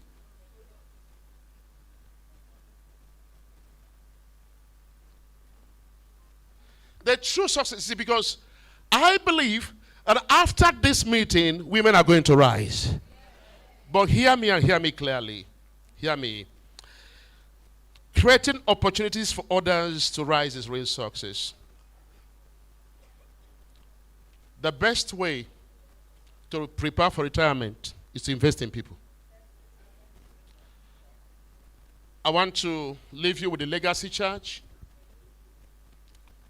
Always ask yourself, not what are the indicators of success here? How much has our balance sheet grown? Please ask these 3 questions. Who am I mentoring? Who am I empowering? Who can replace me? Leaders, can you say this? Say this after me. Leaders with legacy mindset. They don't leave vacant thrones. Never finish reigning and your throne is empty. Now let me end with this. The emptiness of a throne is not that it's not occupied. It's either it's not occupied, but the person who is there is light years. I love you. God bless you.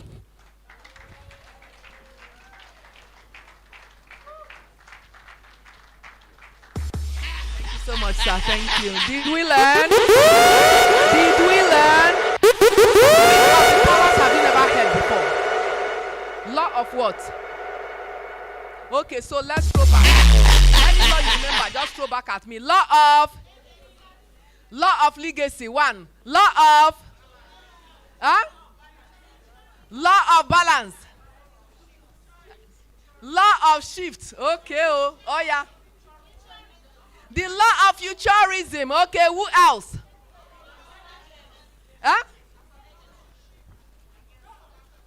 Law of affirmation.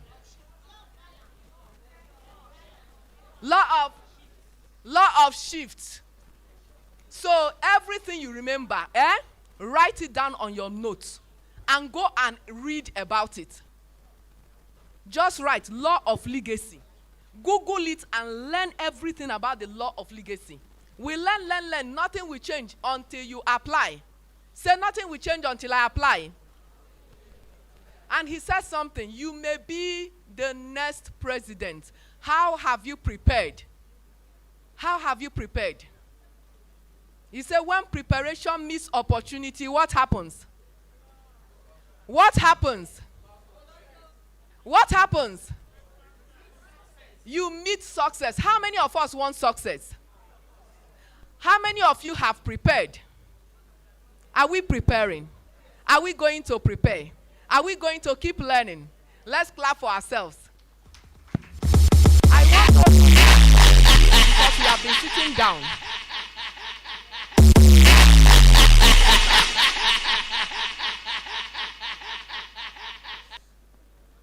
We learned about the law of flexibility, Abi. We should be flexible. So now we want to be flexible. We want to be flexible. So I want us to draw an O.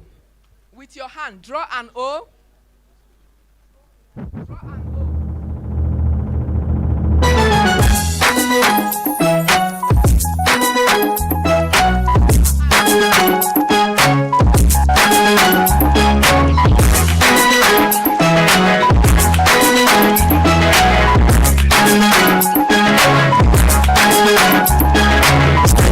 As the clouds go gray, on the rose and the earth sings. The season's just beginning, so let it hides as the clouds make way.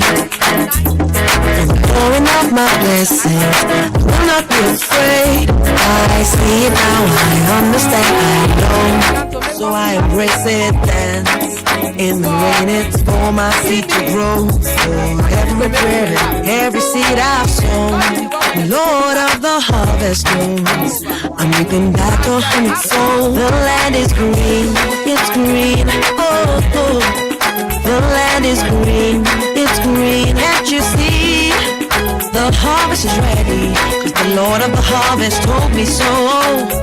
It's green for me.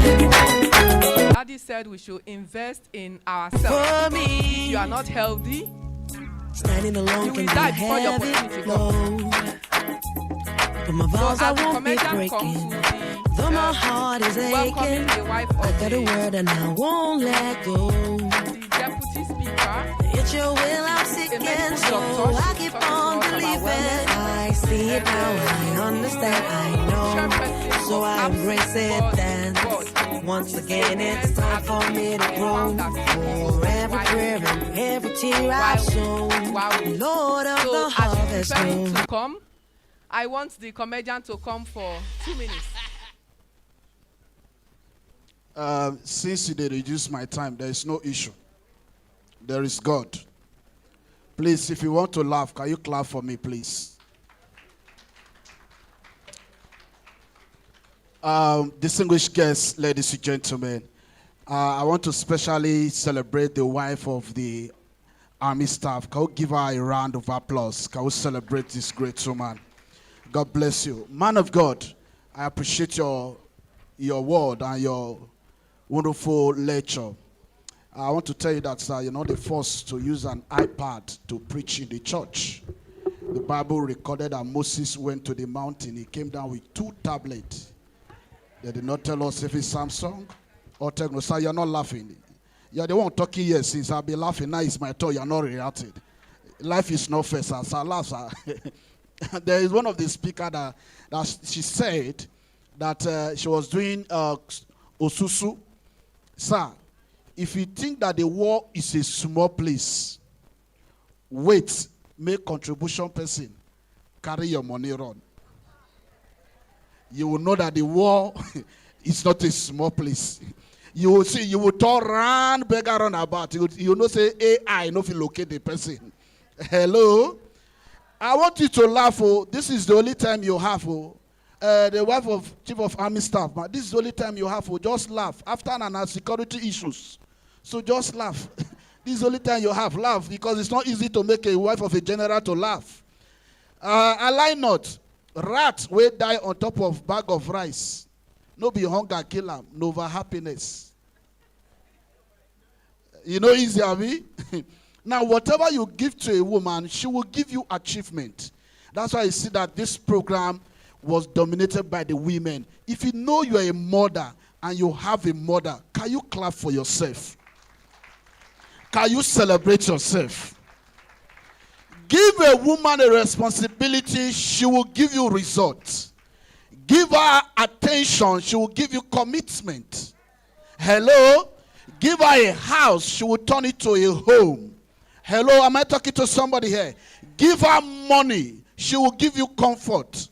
Sir, marry second wife, write a will. Divorce is for the rich. Pack your load and go is for the poor. Come out from my house, not for mad people. I know, I lie not. No look down on anybody. Who first buy car, now him buy old model. Now see finish, make akara no follow for snacks. Hello? My friend won't go commit suicide. He go buy poison. They wait for change. Waiting you want use change do for burial ground. But ladies and gentlemen, as they're talking about time, it would be nice that I take my leave. But before I take my leave, my name is Mr. Ode the Uncommon. Intellectual, mobile, fine boy comedian. If you have not seen a handsome man today, clap for me. Clap for me. Thank you, DJ. Pastor, where they pray for madman, they closing eye. Because after deliverance, anything can happen, sir. When prayer not too long, it thought to complain. Ladies and gentlemen, thank you. That's my time. God bless you.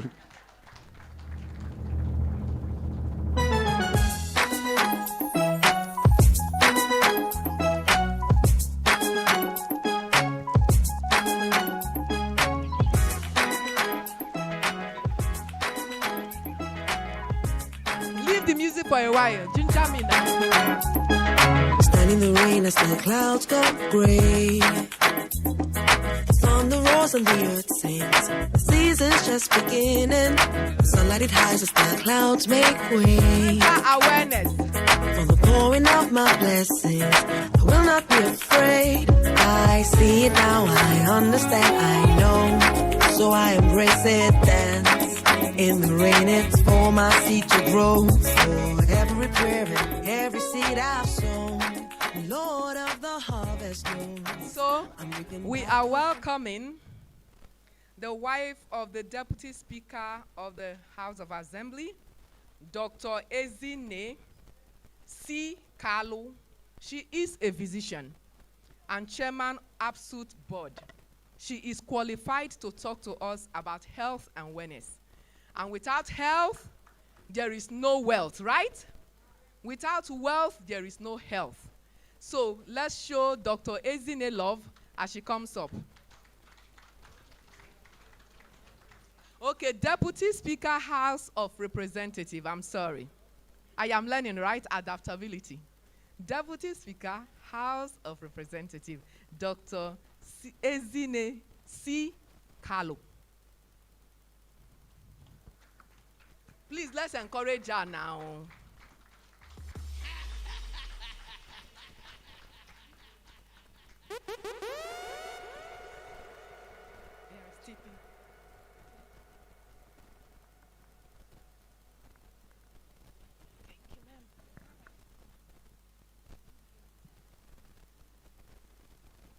Isn't she beautiful? Before then, they thought say doctors not they fine. Now book. But see, doctor went fine. Come soft. Come fresh, right? Let's clap for her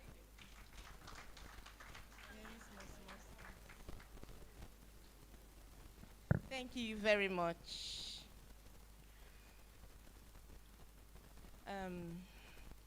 Just by way of protocol, I'll start by acknowledging the convener and organizers of this Focus Africa series, the Honorable Minister of the Women Affairs, ably represented,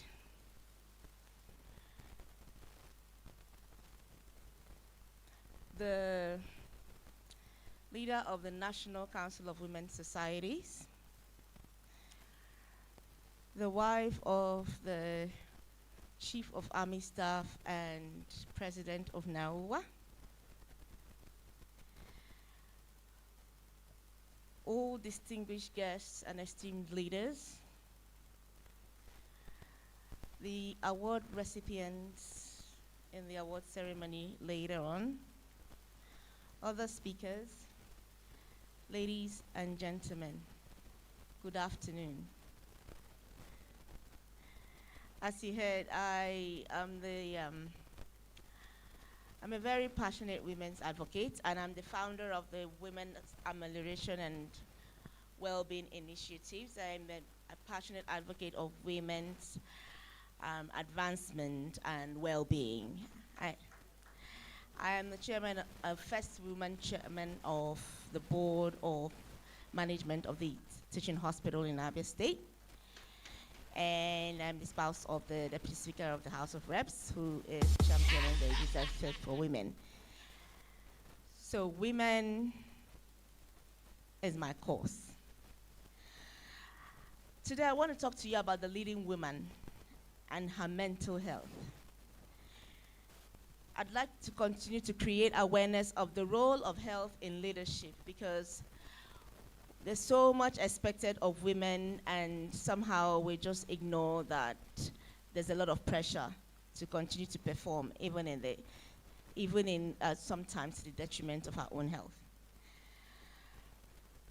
So it's both a privilege and honor to stand before you today as we celebrate the 10th anniversary of the Focus Africa series, and a decade of intentionally putting the spotlight on Africa, on her entrepreneurship, on her businesses, on her women, and also to continue to shape the destiny of our continent. For 10 years, this platform has amplified African excellence and celebrated innovation and promoted enterprise, and demonstrated to the world that Africa is not just a continent of problems, but we are also a continent of immense potential, ingenuity, resilience, and opportunity.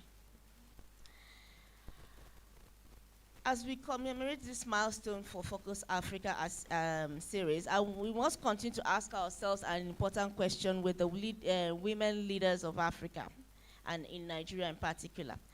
Who supports the woman who is leading, building, nurturing, serving, sacrificing, and carrying so much on her shoulders? This afternoon we heard, and very explicit too, that if you go completely married to your job and ignore your children, when they grow up, they're going to ignore you too. And we don't want that to happen, do we? So today I wish to speak on a subject that is often overlooked. and yet it is fundamental to our sustainable leadership. The leading woman and her mental health. The African woman is a woman of extraordinary strength and a leader in many worlds.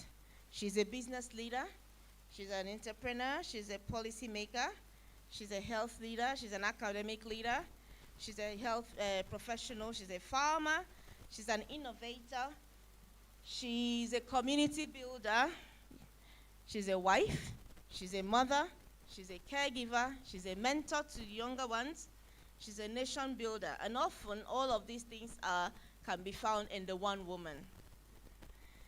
She leads organizations by day, and she leads families by night.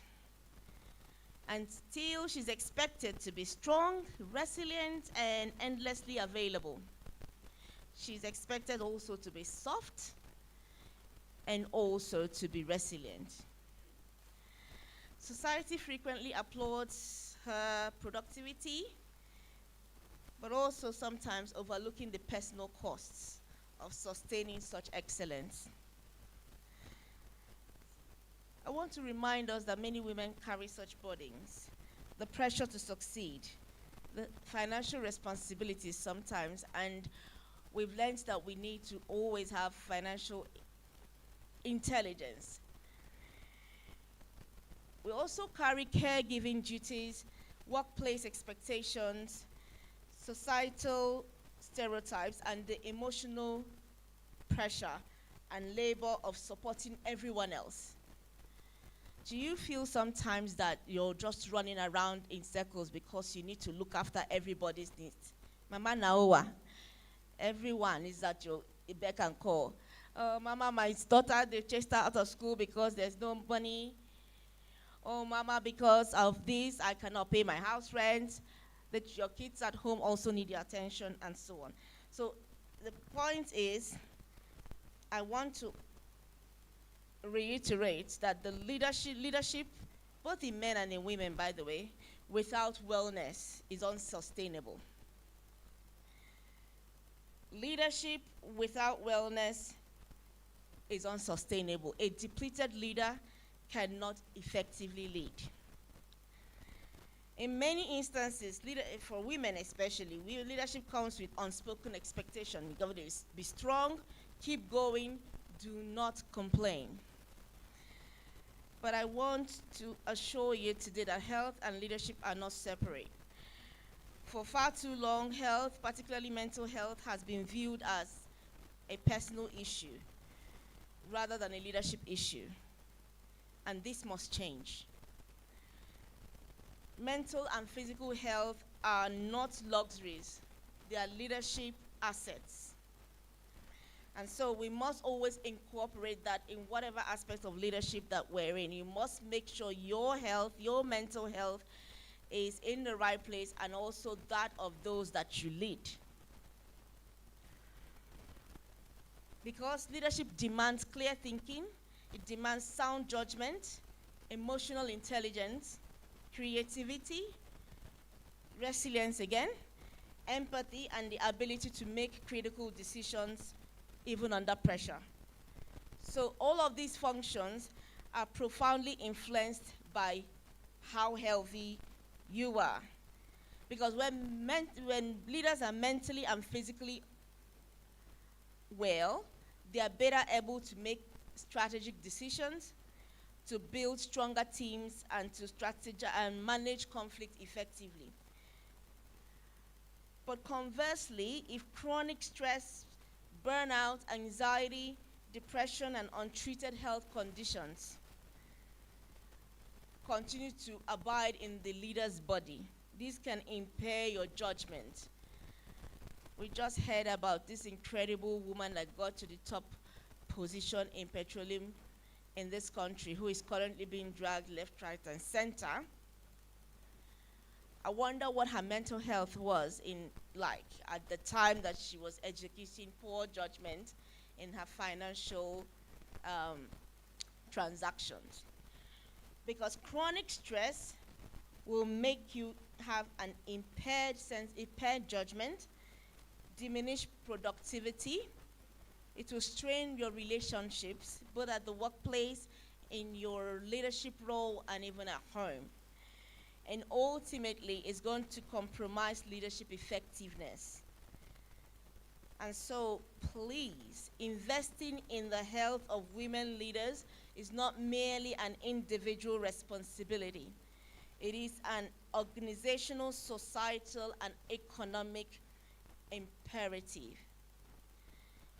The silent crisis that happens is the burnout that happens among leaders, especially women leaders.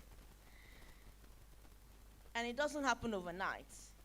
It develops gradually through prolonged exposure to stress without adequate recovery. Oh, that little headache, that little tummy ache, I'll wait for my medicals, I'll look after it later, my head hurts, but I've got to complete this task, and so on.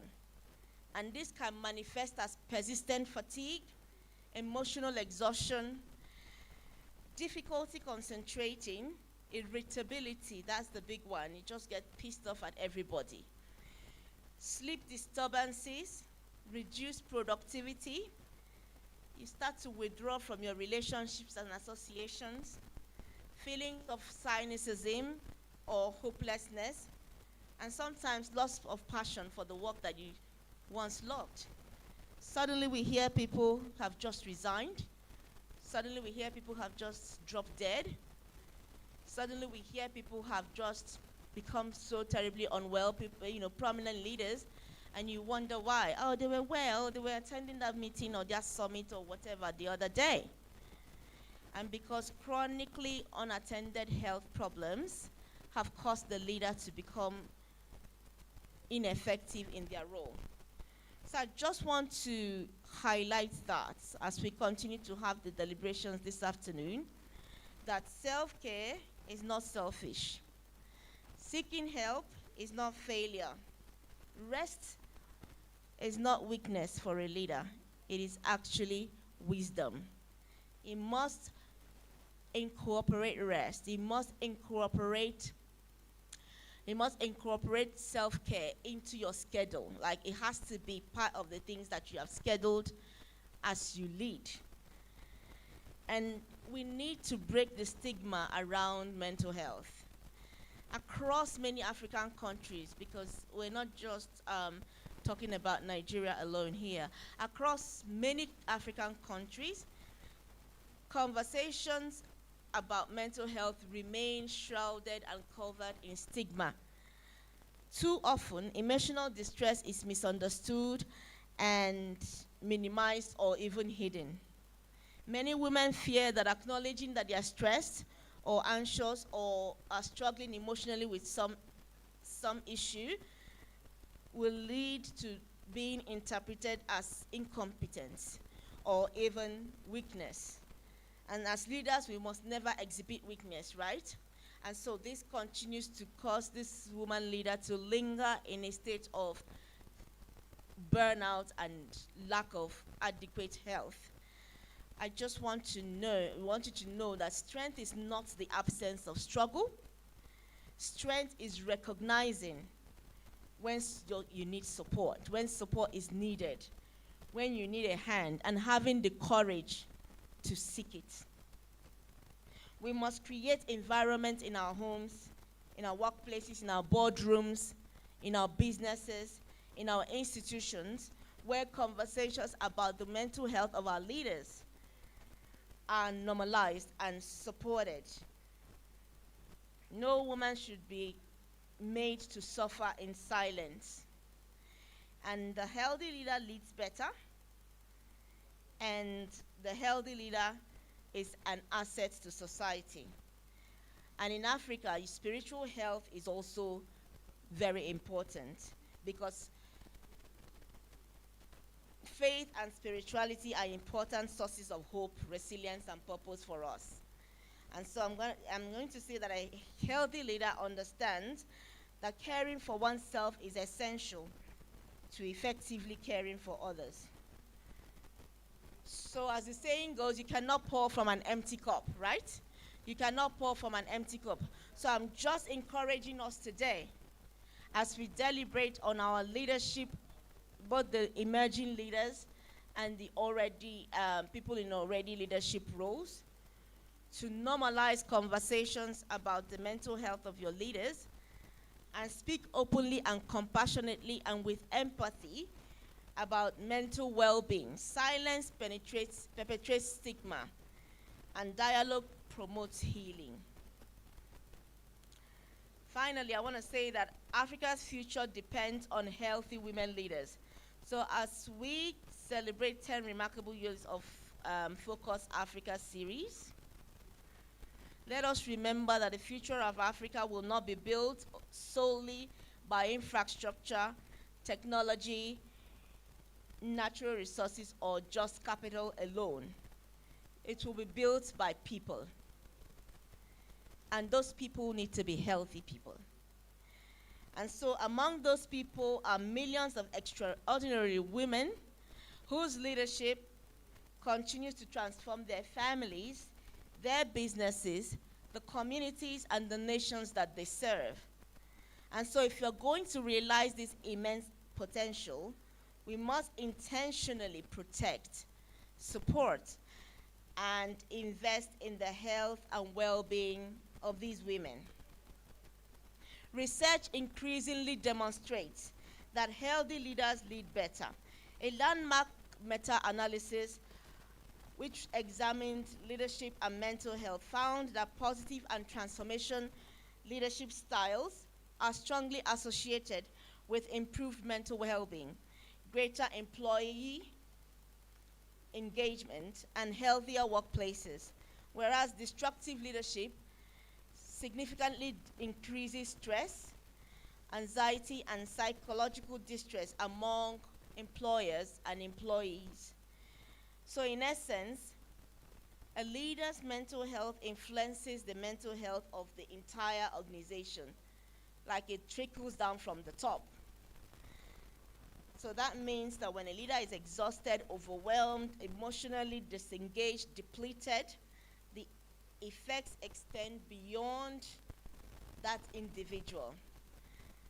Okay, the teams you work with become less productive, and the morale declines, and innovation suffers, and institutions suffer, and the organizations pay the price.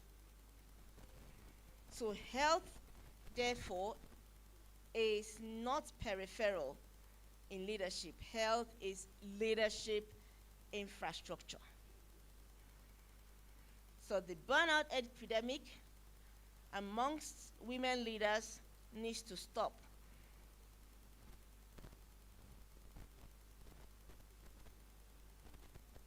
And unfortunately, while it exists in both genders, research by McKinsey and Leanin has found that women leaders consistently burn out at a higher rate than their male counterparts.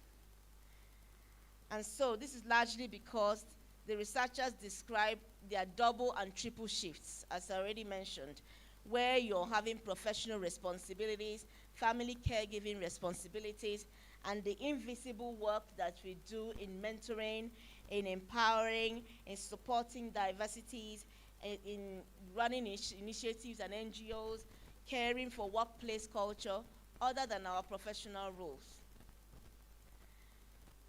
Also, women are more likely to be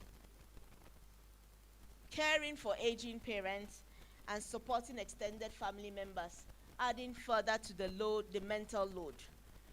So, we can't afford unwell women leaders. I just wanted to highlight that as the conversation continues, that it is an economic imperative, a development imperative, and it's African imperative. So how do we do this? There must be some prioritization of recovery deliberately. We must build support networks, normalize seeking professional help,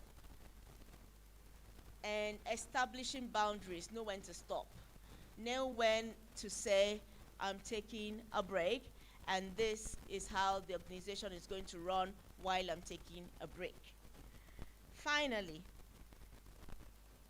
a successful woman is an effective leader, and it's not the one that works herself into exhaustion, because Africa needs more women in leadership, and so we must continue to support that these women leaders are healthy. And when healthy women lead, families flourish, businesses thrive, institutions strengthen, and nations progress. Thank you very much, and may God bless us all.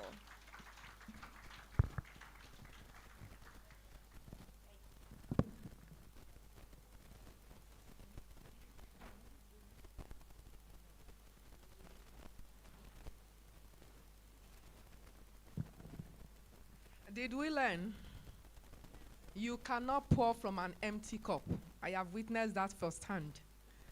I have witnessed that. So my dad used to say, man, know thyself. Anytime we are going to school, man, know thyself. So I will tell you today, woman, know thyself. Do we know ourselves? It's about self-awareness. Are we aware when we start getting angry unnecessarily and call ourselves to order? Are we aware when we are not sleeping the way we used to sleep and say, oh, is there anything wrong with me? Are we aware when we wake up with constant headache? Are we aware when we sleep for a long while and wake up so tired? Are we aware about that? We need to be self-aware. They say, if you don't take care of yourself, who will? If you don't, women are the caregivers. And most times we have not even taught our husbands to take care of us. We have not taught our children to take care of us. We are covering, we are shivering, we will still cook. We are tired, we are burdened, we will still go. My auntie called me to come here. We are burnt out, and the husband say, my mother is doing something, I am not around, you must go. Am I talking? If you fall down and die, who gain? Who gain? Sometimes we feel we are indispensable. There are children whose mother died at childbirth. They are surviving and they are alive.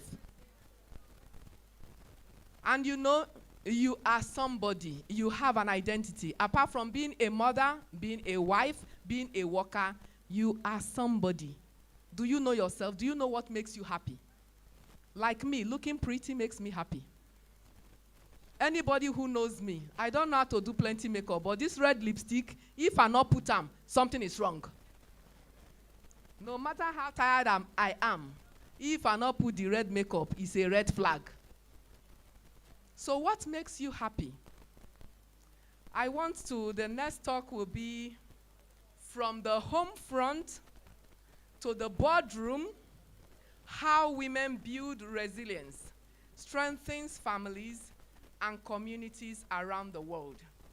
And speaking will be Mrs. Safia Hassan Shuaibu. I'm sorry about that. Dr. Mrs. Safia Hassan Shuaibu. She is who will help me? She is the NAWOC president, Nigerian Army Officers' Wives Association. Women, please get up and encourage your president. Please, please, please. Sorry, ma'am.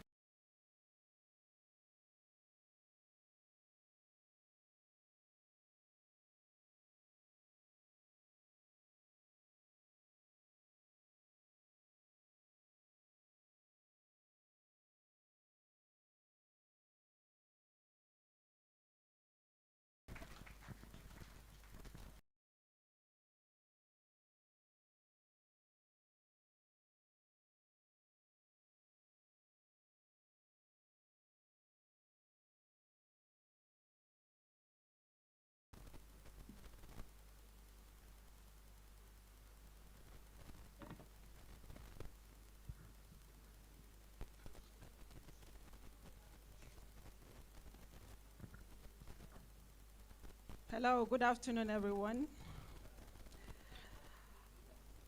I am Safia Hassan Shuaibu, the president of the Nigerian Army Officers' Wives Association, NAOWA for short. I am super excited to be here with the members of my entourage. By way of protocol, the president and the founder of the Focus Africa series, Dr. Success Bright, and the national coordinator of Focus Africa series, Dr. Aisha Lemu, my own dear mommy. Thank you for having me. Distinguished members of the high table, including my sweet mommies here, the pastor, the wife of the deputy speaker, House of Rep, and all other members here present. I see you, I acknowledge you. All other protocol duly and respectfully observed. Once again, good afternoon. I am pleased to be here.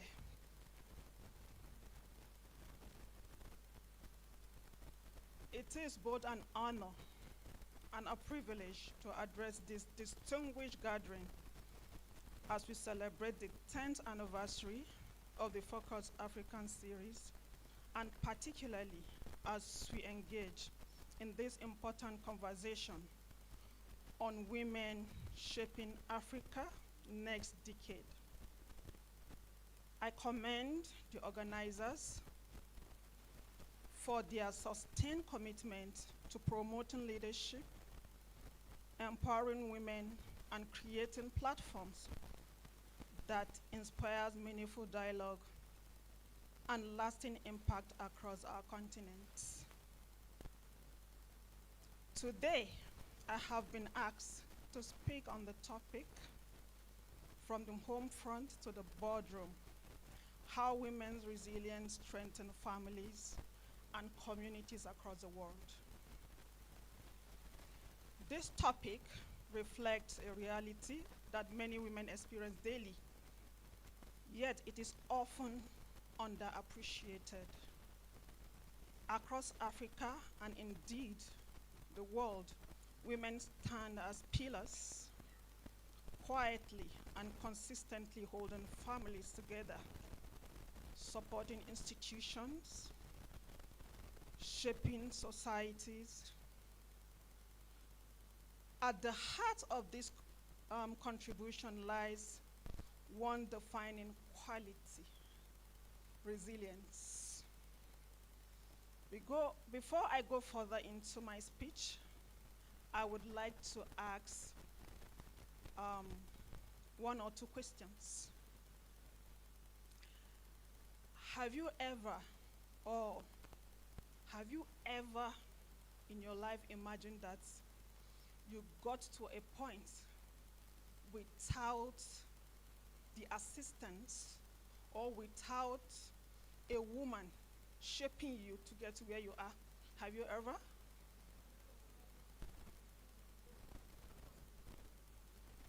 Great. And my second question goes to the leaders here, my distinguished leaders. Have you ever also think that you got to this point without the assistance of any woman, being it your mother, sister, colleague, aunties, name it? Have you ever? That's great. And that is why women are very significant in our lives. They play major roles. They have the quality of resilience. And when we talk about resilience, what do we understand by resilience? It's simply a way of overcoming challenges. That takes me back to my speech. Resilience is often described as the ability to endure hardship. But for women, it is far more than that. It is the strength to rise above challenges, the courage to keep going in difficult circumstances, and the commitment to sustain others even under pressure. At the Home Front resilient is built through everyday responsibilities, which include managing households, raising children, supporting spouses, and maintaining stability in the face of uncertainty. These roles, though sometimes unrecognized, require discipline, emotional intelligence, patience, and strategic thinking. As a military officer's wife and a working professional, I have had the privilege of witnessing and experiencing this resilience firsthand. In the military community, women often hold the family structure together in the absence of their spouses who are deployed in the service to the nation. They manage homes, provide emotional support to their children, ensure continuity and stability during the period of uncertainty. At the same time, many of these women are also professionals, entrepreneurs, and leaders in their own rights, balancing multiple responsibilities with strength and determination. This unique experience underscores a powerful truth, which is the home is not separate from leadership. It is where leadership is first nurtured and developed. Before I continue my speech, I would like to give a practical story about myself to make you understand how resilience has helped a lot of women. It's a small story compared to all my experiences, but it's a beginning story of my life as a military spouse. After my marriage, barely less than a month after my wedding, my husband was deployed for a mission outside Nigeria. And I would cry and ask questions. Why? Considering the fact that I came from a different background, I lived the military environment, I would ask, I would cry, I was pained. And then start reflecting on what people had told you before you got married to this man. Military men, they don't stay with their families and the rest. And like that. And I would cry, of course, and go back home to my family. And my mother would send me back. She would tell me, go back to your husband's house. In her words, go and take care of your husband's house, because you have to learn to live this life. Because I believe you're going to live this life all through your life. And then I would cry and go back. And then during all this period, I thought about what can I do to navigate these challenges? And then a thought came to my mind that I could maybe get a small job to do, something to keep me going and the rest. And then there was this primary school in the barracks where we live, and then I applied for a teaching job. And I was told to get a consent from my husband. And when I did, he declined. He said no, he doesn't want me to do that. Even though I tried to make him see the reason why I want to do that I just want to while away time and the rest. He said no. But I never give up. I came with another plan. My second plan was I enrolled myself in computer classes. And because he left his car behind, I also enroll in learning how to drive because I was quite young and I didn't know how to drive. So I started learning computer classes and also learning how to drive. And before you knew it, when he returned, he met a better person, a better wife that has become competent, and also a driver. And interestingly, when he returned, I personally picked him up and drove him home. So that is how to show you that resilience, you work in the life of every woman and others. Thank you so much for listening to my story.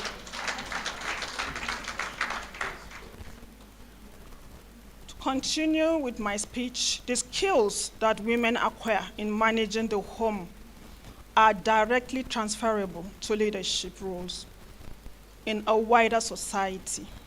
At home, women make critical decisions, resolve conflicts, manage resources effectively, plan for the future. In the workplace or boardroom, those same abilities translate into effective leadership, strategic decision-making, team management, and organizational growth. It is therefore important to recognize that the competencies displayed by women in leadership roles is often grounded in the strength and discipline developed at home front.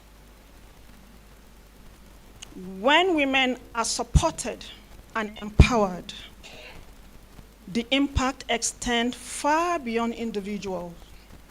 Strong women build strong families. Strong families create stable communities. And stable communities form the foundation of peaceful and prosperous nations. This connection highlights the critical role women play, not only in private spaces, but also in shaping public outcomes and national development. Within the Nigerian Army Officers' Wives Association, this is a reality. This reality is evident in our daily engagement. All the military spouses here can attest to that. Through various initiatives focused on empowerment, education, healthcare, welfare, we have continued to support women and families, particularly within the military communities. Our work reflects a simple belief: when women are empowered, families thrive. And when families thrive, society progresses. However, despite these contributions, many women continue to face significant challenges. These include pressure to balance professional and domestic responsibilities, limited recognition for their efforts, and societal expectations that often undervalue their contributions. Addressing these challenges requires deliberate action. As we look forward into the future, there is a clear need to strengthen support system for women. These include expanding access to leadership opportunities, encouraging mentorship and capacity building, promoting policies that support work-life balance, creating platforms that amplifies women's voices and contributions. Most importantly, their strength, the strength that women bring from the home front into leadership spaces. In conclusion, the journey from the home front to the boardroom is not a transition. It is a sequence. It is a journey defined by resilience, shaped by experience, and sustained by purpose. When women are empowered to succeed both at home and in leadership, the benefits are far-reaching and transformative. Let us therefore continue to support, recognize, and invest in women, because in doing so, we are investing in families, community, and the future of our continent. The future of Africa is not only being shaped in institutions and offices, it is being built every day in our homes by resilient, determined, and visionary women.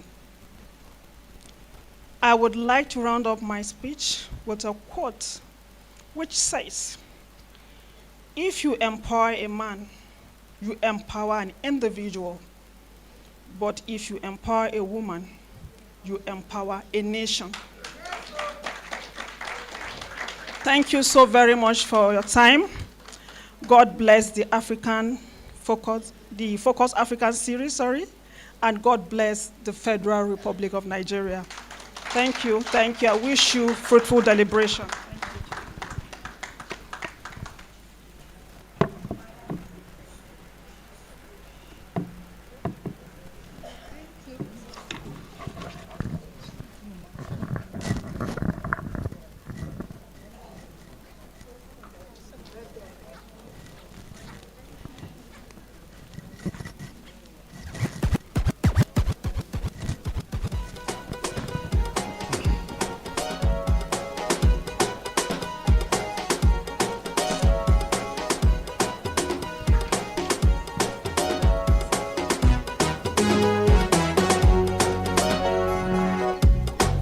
Everything is nice, the body's banging, the time is right, I see the money coming, I just the bright, now God they make me shine. Over the world you daddy, daddy, over the world you baba me, over the world you daddy, daddy, over the world you baba me. Yes.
say now you the one I go love forever. Show me the place you need me, girl, I go run to you wherever.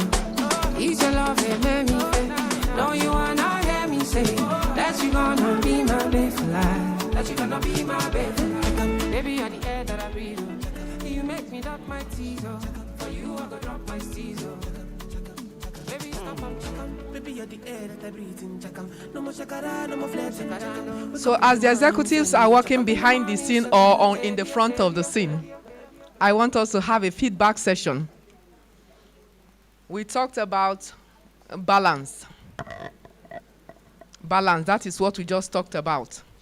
And most times, women don't know the kind of skills that we build even when we are managing a home. The same skills that make you an exceptional leader are the skills that you need at home. Active listening, communication, planning. For you to plan meal every day for 365 days of the year, you go think of waiting morning food, afternoon food, evening food on autopilot. You are a planner already. Let's clap for ourselves. You are a planner. You are a planner. But most times we don't realize this. I was talking to a career mentor, and he said, if you had ever been an usher in a church, you could actually apply for a job as a receptionist or a front desk, and you will be taken. Because informally, you have a lot of difficult people passing through you. If you could manage a difficult mother-in-law, you can manage any conflict in the workplace. We are laughing, Abi. Because a difficult mother-in-law is teaching you diplomacy. It's teaching you diplomacy. So we are diplomatic. You meet some difficult mother-in-law. Which soup is this one? This. Sorry ma. When you are going, why don't you go in her front and do the may you go out of the house and out of the marriage? But it's the truth. Marital life teaches us patience. I thought about the principle of intended result. Sometimes you go look your husband, this man, they think, why is it? But you hold your tongue. Learning how to speak at the right time is a leadership skill. So let's clap for her. Let's clap for her. We learned, right? Make life enter the clap now. Let's clap very well. As we decide on the next step, I will want to call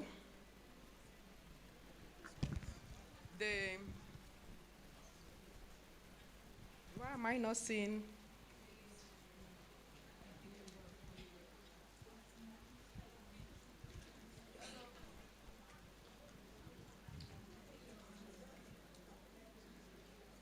Hold on, play more music for me.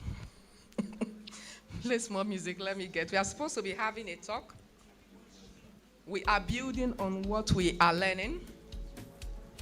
What we need to do is that every woman here is living with something, experiencing a shift in our mentality.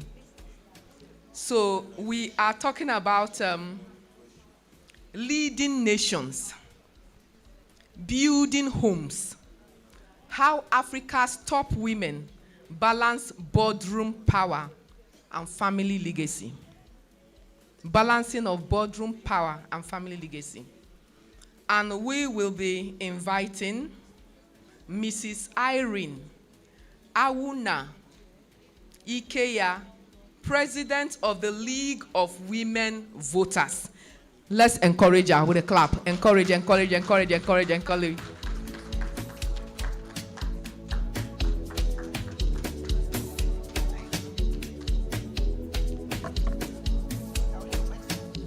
Modernization, chicken from money pressure, street orientation. Modernization. What? Good afternoon, distinguished ladies and gentlemen. I am excited to be here and I'm humbled.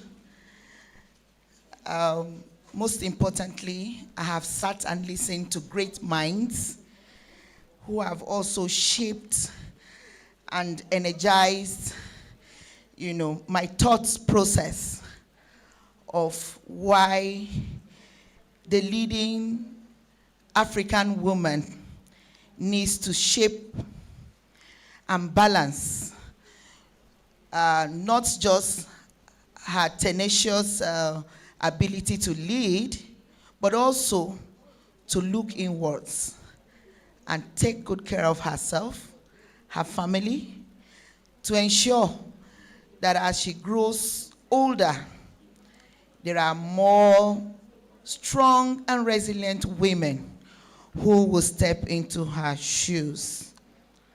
When I looked at this topic, I said to myself, this is something that resonates with me as an individual. I come from a family of 10 girls and 2 boys. My father was an entrepreneur, a community leader, and a politician. He was a House of Rep member twice, in 1979 and in 1983. And out of his 10 girls, most of them are technocrats and entrepreneurs. I'm the only person who is a politician.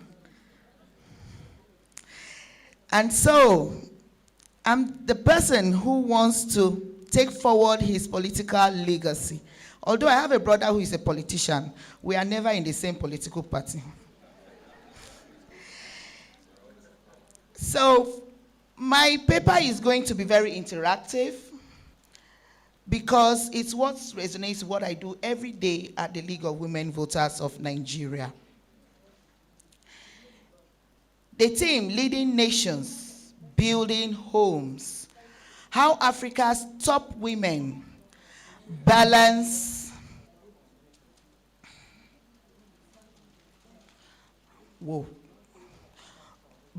boardroom power and family legacy. You would agree with me that the myths around leadership in Africa and in Nigeria, where we speak from, is that women with power, women of power, I call them women of power, because women with positions does not mean you are a woman of power. There are some women who you never see them in public space, but they hold power. They hold power in boardrooms. They take decisions in places where some men have no access.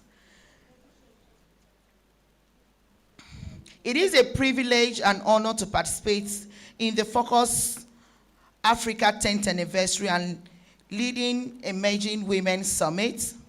I congratulate the organizers for sustaining a decade-long commitment to empowering women, promoting leadership, and creating platforms that inspire transformative change across Africa. The theme of this summit, Women Shaping Africa's Next Decades, highlights a central role women will continue to play in determining the future trajectory of our continent. Africa stands at a defining moment in its development journey. The continent possesses immense human capital, abundant natural resources, a youthful population, and unprecedented technological advancement that at the center of this transformation, women are increasingly occupying leadership positions in government, business, academia, civil society, and international organizations. Their contributions are reshaping institutional influences, policy directions, and redefining leadership model for the next generation. Now, when we were in the master class, I had a couple of things that, encouraged what I was about to say to be affirmed. one of which was the embracing of technology. We have the technology in the world has revolved very fast. And it is imperative to state that by the weeks, not months now, we used to say by the years, by the weeks, if you do not update your ability or your knowledge of technology, you'll be left behind.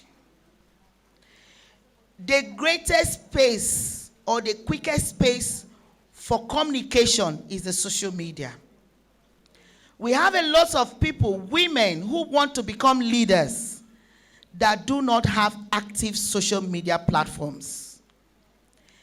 If there is a disinformation or misinformation about what you do as a leader or what you want to do as a leader on the conventional media space, the only space you can retrace that immediately is the social media. So it's important. You mustn't handle it personally. You must have an interactive. When I say interactive, it's where somebody can send you a message and can get response in less than 1 hour. It is very imperative. Communication as a leader is very, very key. Across Africa, women are increasingly breaking barriers and occupying positions once considered inaccessible. They are serving as presidents, vice presidents, ministers, legislators, chief executive, judges, diplomats, entrepreneurs, and board chairpersons. You know why I didn't say board chairman? Because that position is meant for either gender. So it should be board chairperson. By the time you say board chairman, it's reserved for just the men. Their achievement demonstrates that leadership capacity is not determined by gender, but by competence, vision, integrity, and commitment to serve. African women leaders have distinguished themselves in diverse sectors. They are building multinational enterprises. We have the woman. I want to give us an information. I don't know if we know that the envelopes we use in Nigeria are produced in Nigeria. Every envelope. We have one major company that produces the brown envelopes, the white ones, in all sizes. The CEO of that company is a woman. And you can see how long we have been using those envelopes.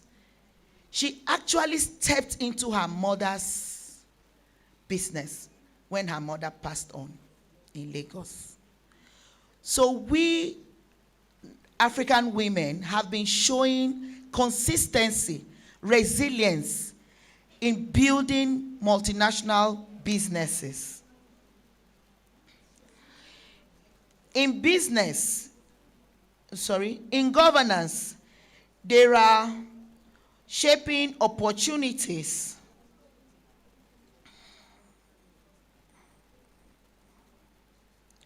In governance, there are shaping opportunities where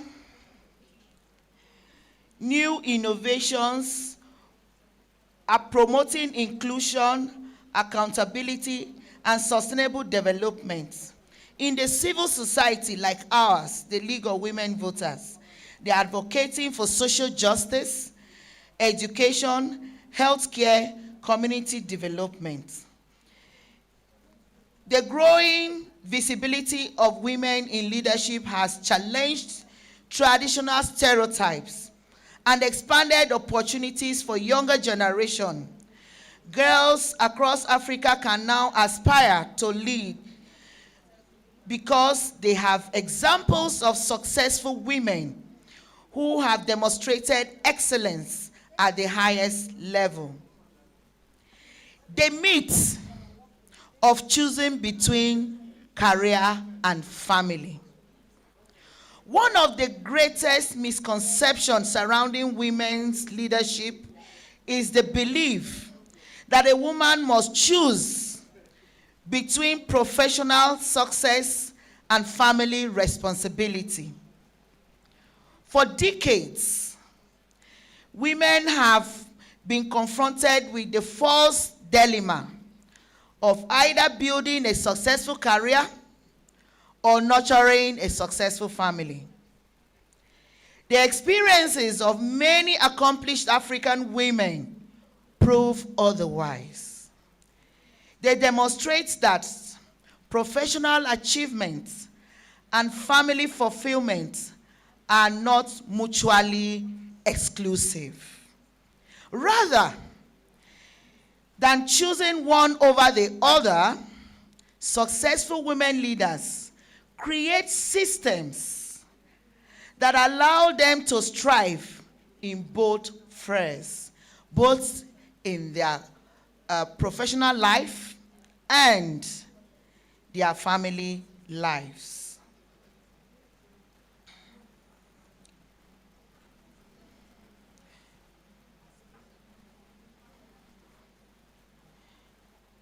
Leadership in workplace and leadership within family place share common values.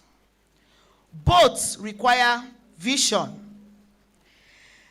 When our masterclass lecturer was talking, he spoke about a man leading women of diverse personalities. So it is for a woman who is married to men of different personalities. Being compatible with somebody who was raised in a different home from yours, a different background, sometimes even from a different culture, requires not just emotional intelligence, it requires vision, it requires character, and it requires critical thinking and patience. Women who effectively balance these responsibilities recognize that success is not measured solely by professional accomplishments, but also by positive impacts that have on their families and their communities. That now resonates with what the MC talks about, being intentional by your expected outcome. Now, let's talk about the importance of family legacy. Family remains one of Africa's most enduring institutions. Unfortunately, it is the most attacked, either by economic situations, vices, societal influence, peer pressure, and even, would I say, generational myths of traditions that say women are less within the family space.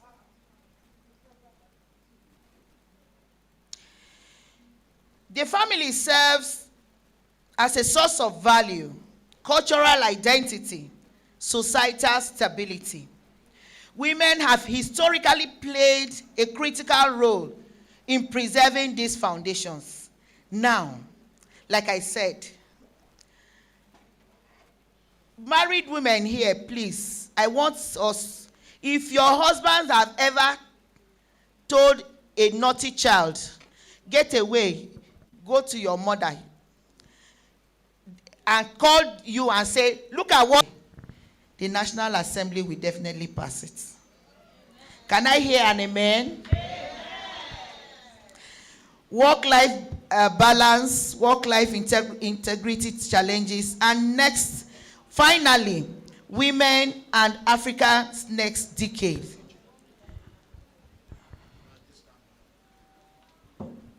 Increase to accelerate women's leadership in Africa, increase women's representation in political and public spaces, expand mentorship and leadership development programs for emerging leaders, promote family-friendly workplaces, encourage shared family responsibility between men and women. Did we hear that? Shared family responsibilities between men and women. Encourage, strengthen legal institutions and framework to support gender equity. Invest in girl-child education and skills development. Create platforms that amplify women's voices in governance. Speech make on earth is not 10 minutes, it's just a few minutes. So help me clap for the speaker. Go appreciate her again. Can we do the presentation of award now? Very important. Man's gives award, but God gives reward.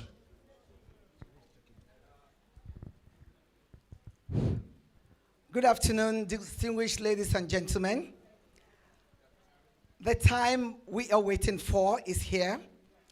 It's supposed to be the last item, but we are taking it now because some of our distinguished guests and awardees want to leave for other function.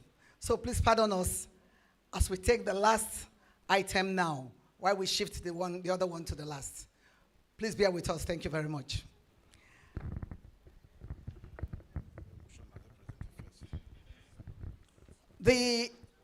For today, we have 3 awardees for the Leading and Emerging Women Award. We have first on the list, and to present this award, may I call on Mr. Sinari Daranijo, please. Mr. Sinari Daranijo, please. Thank you very much. He will be the one to present this award to our awardees. And first on the list is Dr. Safia Hassan Shoaibu, President, Nigeria Army Officers' Wives Association. She's the Leading Leader 2026.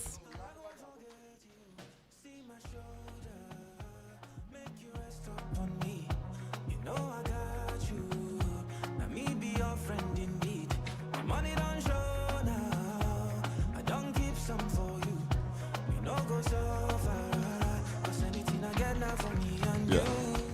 So on behalf of Focus Africa, we hereby present this award of the Leading Emerging Women today. Thank you so much. Yes, ma'am.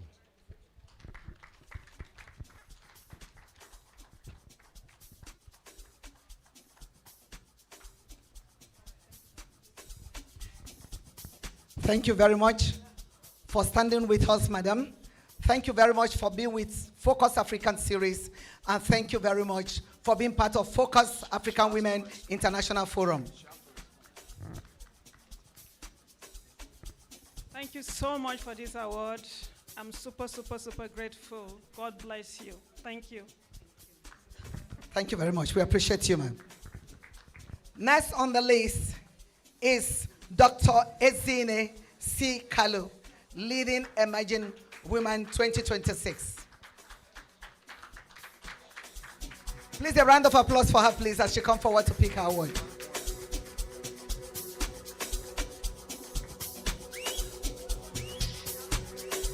So present this award to her.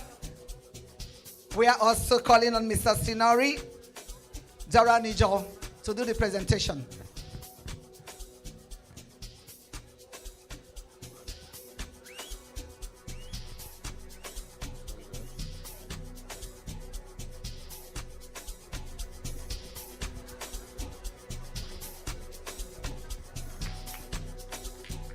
Ma'am, we appreciate you for your contribution and always supporting Focus African Series and always responding to our requests whenever we call you.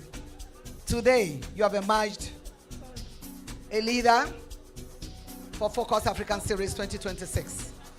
God bless you, man. Just want to appreciate Focus Africa Series for this award. Thank you very much. Thank you very much, ma. We will always come knocking at your door. And I know you will open the door for us for more assistance. Thank you and God bless you. Next on the list, please, as we make it snappy, is Mujanatu K. Barau, Kata Charity Foundation, Nigeria. Kata Charity Foundation, Nigeria. Hajia Mujanatu. This woman has been very supportive to Focus African series, always helping us to empower the youth and empower women. And I want to say that while we are running this program on our 10th anniversary, we've called on her and she has collected a lot of lists of women to empower in the near future. I pray that some of you seated here, your name will emerge as one of those that she will want to sponsor or she wants to empower. To present this award is also Mr. Sinari Daranijo. Thank you very much, sir.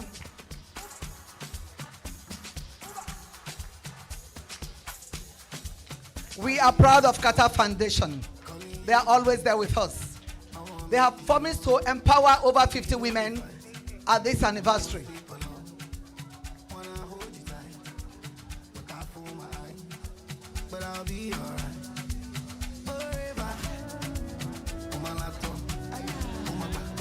Congratulations.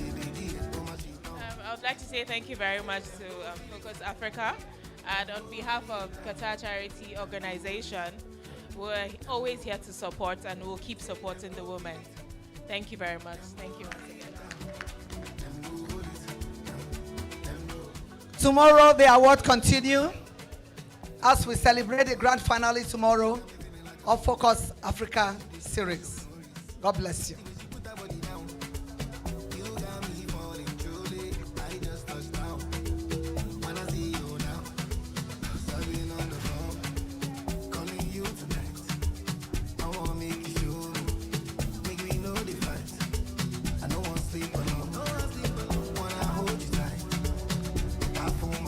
All sitting down and not shaking the body make us dull. So while the music is on, let's just shake to the right, to the left, to the right, to the left, to the right, to the left. MC, I hand over the mic to you. Please, let's shake our body to the right and to the left. Let's shake our body to the right and to the left while seated. The music cannot be wasted.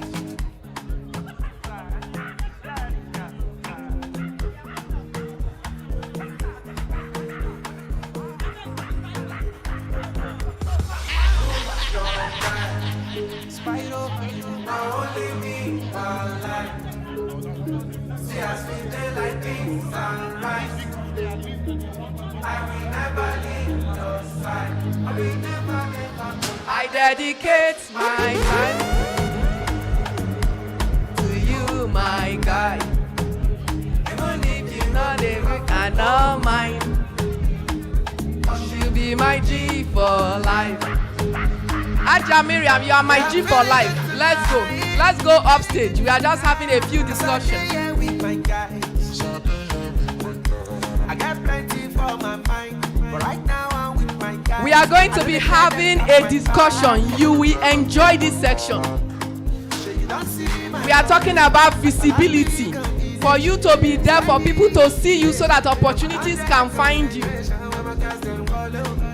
We are talking about how you position yourself and prepare yourself for all the opportunities that are around you. Don't go.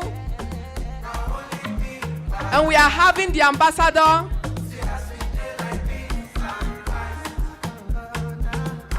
Ambassador Fatmata on the stage. She's the ambassador for Guinea Conakry. She came all the way from where did you come from again? From Sierra Leone to Nigeria to talk to you. Don't go away. Come on now. I am inviting my sister Evelyn. She owns her own company in South Africa. She's going to be telling you how she built her company. She is Sister Evelyn from South Africa. Don't go, come on now. Come on. Christine, Sister Christine from South Africa. She owns her own business. She will tell you how she ran her business and is successful till now. Yeah, let's go, yeah.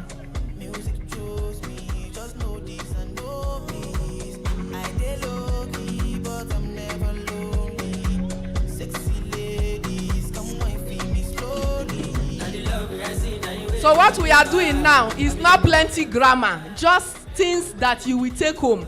How did you build this? How did you do this? What you can take home to make your business, your life, your family better.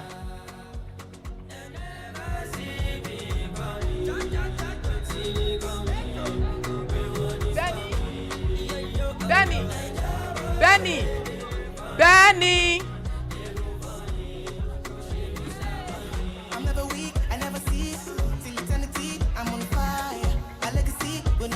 Okay, so before we start, we are going to lower our volume. I met this girl on Facebook. We are talking about visibility. LinkedIn. I met her on LinkedIn. And how did I meet her on LinkedIn? They did a publication on her. Which newspaper?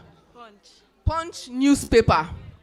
She made a first class. Not be first class of 4.2, 4.8, first class of 5 points. Her parents, her father is a pastor. Her mother is a petty trader. They live in Lagos. He says sometimes I will go and sell and come back to read. But I told myself, if people are making a first class, I can make it. I paid her flight ticket to fly in from Lagos to come and see me so that I see her physically. First class, so. You know when we say, open your eye, she get eyelash, abi, she carry hair, abi, but she is book walking. For emerging women, we don't discriminate. We learn from everybody. If I discriminate, I will not draw her close. It's about refinement. It's about mentorship. Do I'm like this, so not do I'm like this, so. And that is what this section is about. Ambassador Fatmata Swane is an ambassador of a full country that represents her country. Benny, you can go sit down. Ambassador of a full country. So, where people are afraid, she marches into there representing a full country. An ambassador means that you are the president in that country. These are the strategies they are going to teach you. We have Aja Mariam Shehu. She went through the NMPC and corporate life, retired. She managed her home. She managed her corporate life. She managed her children. She retired. She's here. She wants to tell us, how did you do it? Because some people have the mentality, if you take your work serious, your marriage will break. She took her work serious. She retired. Look at her looking so beautiful. All her children, almost all have graduated. And she maintained a job, maintained a home. She's here. So we are telling the success stories of women. Then we have my sister, Christine. Christine is from South Africa. She is into travel and immigration. She has her own business.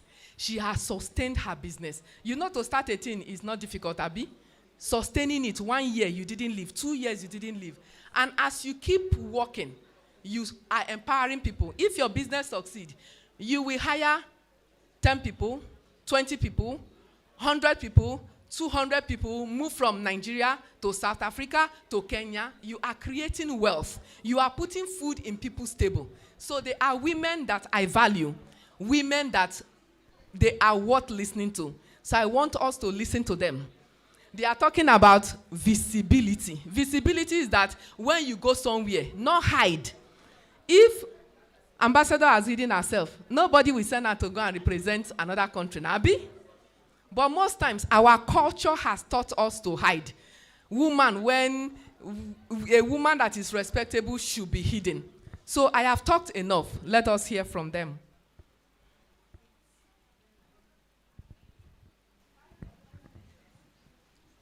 So we are going to just have a brief introduction about themselves and how they started their journey and what has made them succeed, their perspective.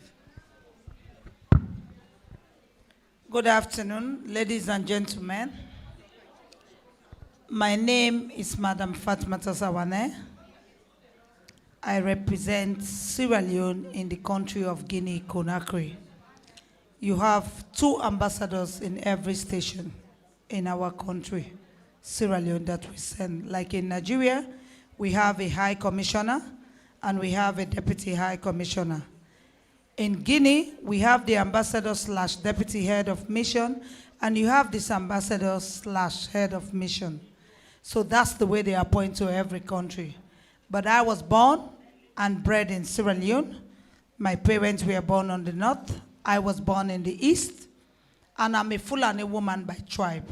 So I speak with the Fulas in Nigeria because we can hear each other and interact very well. I'm a Fulani woman. I started from a political background. I might be young, but I was born to a political home. And I grew up being, if I can use the language some of the Nigerian politicians use, politically peppered.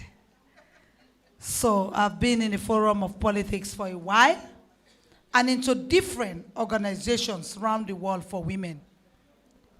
One thing I can tell any woman in this room, there is nothing impossible for you to be where we are or more than what we are. It's in you. The only difference, maybe we are determined. You too need to determine, focus, and you can make it. There is no barriers we cannot break if we are willing to. And for each and every country, the women population are more than the men. Just the women, we can produce a president, but we don't support each other. I'm coming from your Senate, and I'm disappointed, honestly. Nigeria is big brother we look up to. You have just 4 female senators. What bill will go there for women that will pass? Let's be honest. 4 in a whole Senate of Nigeria that we are looking up to. I hear the last speaker when I came in said, the safe seats for women. I was also the national women's leader of my party that brought the current party to power in Sierra Leone when we are in opposition. And I'm the youngest within ECOWAS and Africa that was a national women's leader at 35. But I was able to bring my party to power. Do you know why? I was determined, fearless, and steadfast. When the men said A in that room, my voice will stand and I will say B and will go by B. Not by beating them or fighting them, but by telling them what I am saying is correct and this is what we are going to do. And we have capable hands and women in Nigeria, but you are not speaking up. And you are being bullied and put aside. Nigeria is big brother, we look up to you. I expect the women in this room to make sure they stand up for their own folks, the women folks of Nigeria, ECOWAS to be precise, and Africa. You are more than us by population and by everything. You will be more than among those who are educated and enlightened because you have more population than all of us. So I beg you to stand up and speak up. Don't be afraid. You respect the men, but don't fear them. Just respect them. Don't fear them. Make them to know that they should respect your space also. If you Google me in Google, when you see my name, you'll see who I am. Don't see me sitting here like a lady. I take the day as it comes, and trust me, I can fight, and I'm a very good fighter, and I get what I want. I just do not fight. I am a goal getter. When I say I'm going to get this, it can take me 50 years, but trust me, I'll get that thing. 80% of the politicians in Nigeria know me because I've been also a permanent ECOWAS observer. So I come for each and every election in Nigeria since Goodluck Jonathan time till today. Every election I'm here to observe. I'll be here for a month or 3 weeks. It depends on how the mission comes. Whether I'm in the main ECOWAS observer team or whether I'm in the pulling attention team, it depends on which team I am on. That will show how long I will stay in Nigeria to observe. But trust me, I hear them talking about safe seats. Sierra Leone have done it. It's a small country. Nigeria can do better if they want to do it. The safe seat is easy to get. I was a women's leader. We went to Rwanda and other places that has parliament. We asked them, how do you get these women? They explained to us. And in a simpler term, you have 36 states in Nigeria. Just take 2 constituencies in those states in Nigeria and say these 2 constituencies, all the parties should bring out women candidates. So let's say you have 10 or 30 political parties in Nigeria. Let them just bring all the candidates as women in that 2 constituencies. So anybody who wins for any party has become a woman automatically. You have 2 seats in that state. Then why is the other seat that is remaining? Men and women will contest for it. So if you are possibly a woman, you got the symbol, automatically you come to parliament, another woman have had. So for each state, at least you have had 3 women. It's very simple to do. And it has to be the secret to put aside for women. Otherwise, our issues cannot be taken. Any issue that comes to Nigeria and go to the Senate, you have 4 women. It cannot pass. Because even the few men that will say, I'm a he for she ambassador, can they really come and fight their folks? No. They will be victimized. I know the society will find ourselves in cultures and tradition. We have the same in Sierra Leone. Like I said, I'm a Muslim woman and I'm a Fulani woman. We have it also. But when it comes to time, let's not allow these men to use that to make sure we are pushed to the corner. That is all I will say for now. Thank you very much. Can we clap for her?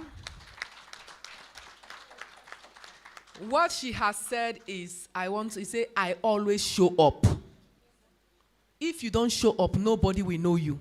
When you show up and you speak once, you speak twice, you speak 3 times, and you are speaking same thing, you become a voice.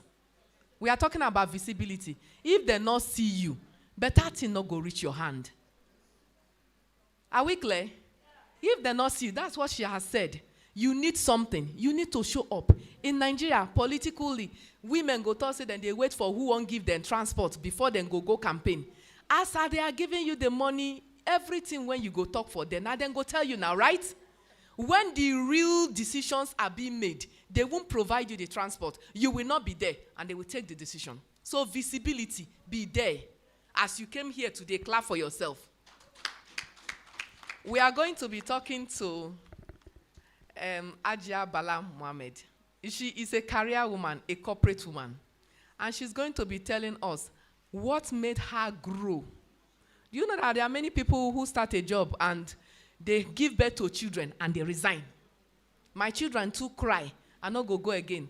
How was she able to pass through all those difficulties and grew her career to the extent that she retired, and now any sphere that they need women to be in Nigeria, Ajia Bala Mohammed, as they come there, they show. They will always call her because she has something to offer. So let's put our hands together as she shares her growth story, strategies that made her grow in her career, while retaining her marriage and climbing the career ladder. Thank you very much. Good afternoon, distinguished ladies and gentlemen.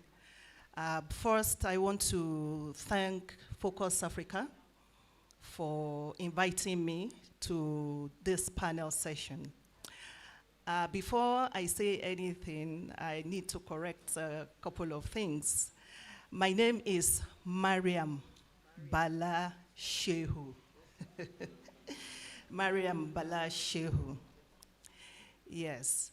So I worked for almost 30 years with Total Energies, EMP Nigeria Limited, not NNPC. No problem, it's fine. When I started my career in Total Energies, I was very young. I felt intimidated. A northern woman in the midst of people, expatriates, men, and all that. But one thing I said to myself is that for me to have been employed, these people must have seen something in me. So with that, I decided to just face my job. At meetings, I would, like she said, show up. But something also did it for me. You know, when you are employed, there is this training program that it take young staff through. So there was this training that talked about value proposition. And when I got back home, I wrote down my value proposition. What do I want to stand for? How do I want to be seen? And I'm talking about almost 30 years ago. I have been using that template till today. So the thing, when we talk about visibility and personal branding and all those important things that you need to succeed, they must rest on values. You must know your values. So, like she said, I'm a mother. I have children. I have biological children. I also have children who are not mine. And I also have a husband, which meant that I had to take care of all those people while working.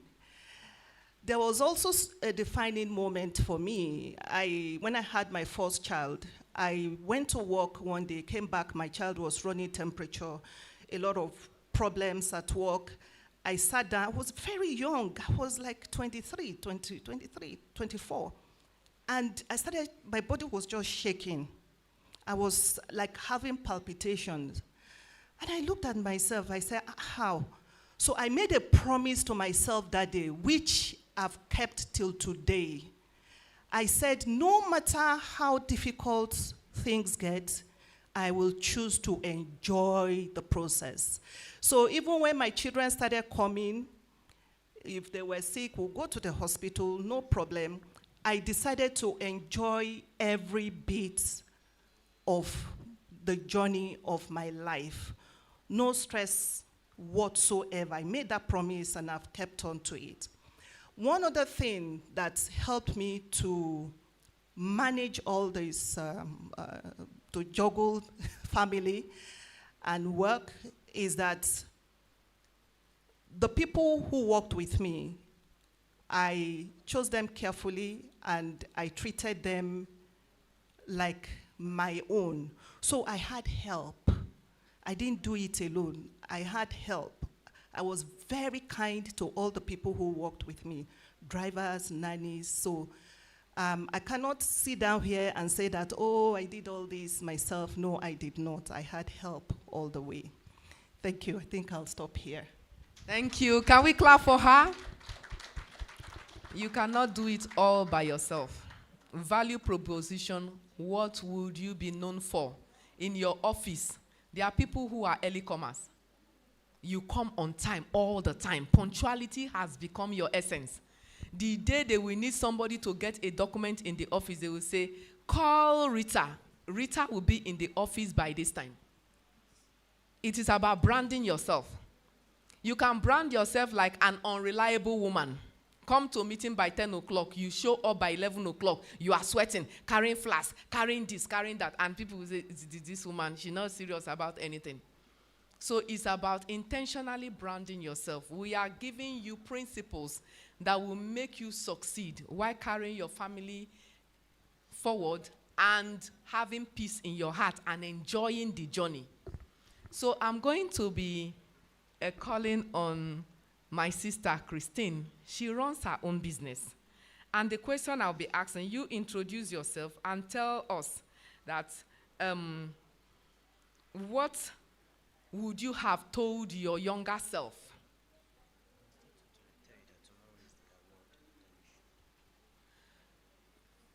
What would you have told your younger self? You know that sometimes you have grown. And you say, hey, if I was younger, I would have done this. So for a young woman who wants to start their own business, which advice, what would you advise the person?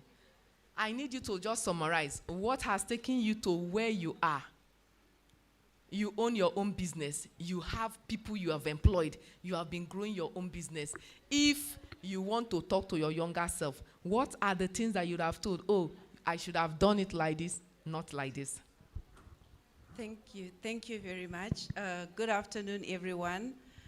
My name is Ambassador Christine Mutsao. I'm originally from Zimbabwe, and I live in South Africa. I moved to South Africa when I was an 18-year-old, and that question, it comes at the right time, because moving from your home country when you're only 18 to go and study. So I've lived in South Africa longer than I've lived in my own home country. And studying law in South Africa, I was never told that you can't practice once you've graduated in South Africa if you're not a permanent resident.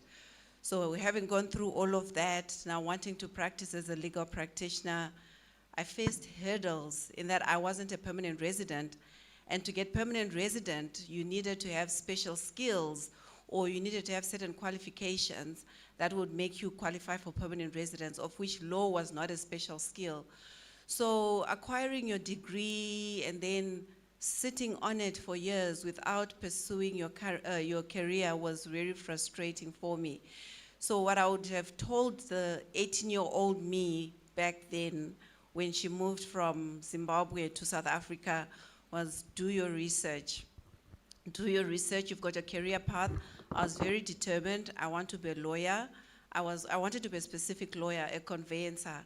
A conveyancer is a lawyer who assists people in buying homes, and that's what I specifically wanted to do. But I had not thought beyond acquiring my degree. What am I going to do? What am I going to do beyond that? Going back to Zimbabwe meant I have to write my conversion exams so that I'm able to practice as a lawyer in Zimbabwe. And doing that was a mission on its own. So I was caught between a rock and a hard place. So I sought jobs to work as an unadmitted attorney. I'd get paid peanuts because obviously I'm not admitted. But long story short, eventually managed to get my permanent residence. I was admitted as an attorney, and then I managed to get into corporate. But being in corporate as well, I faced hurdles in there, you know. Yes, you are in a foreign country, you've been there for years, but there's still systematic challenges in there that prohibit you from progressing with your career. So I became very frustrated. I was working in an audit firm, I'm a lawyer, but I'm doing immigration, it was just a mess. And then I decided, you know what, I've gone through this immigration journey myself. I faced the hurdles from when I came to South Africa to begin my studies and then to acquire my permanent residence. So from that pain, from that frustration, was born my business, Prestige Immigration Services, which I run today. I started it. So I started it with the aim of helping fellow expats who want to come and live and work in South Africa, specifically those who want to run their businesses, invest in the country, and alleviate their frustrations of migrating to South Africa. And then I started it as a side hustle, but then because there were limitations as well, you know, to start the business full time. But I took a plunge. Just as COVID started, I started the business full blown in 2020. And we all know what happened with COVID, borders were closed. Those were also hurdles I had to face, but I never gave up. So telling my 18-year-old self is, do not give up. You are going to face hurdles along the way. I want to dance a little. Chasing my dream because I know chase it for me.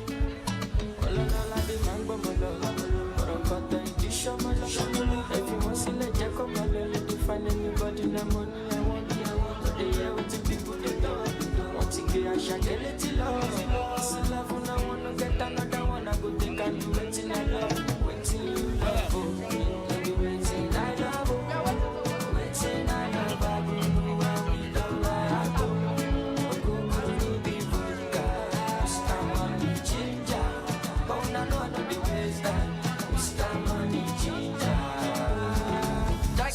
Better network.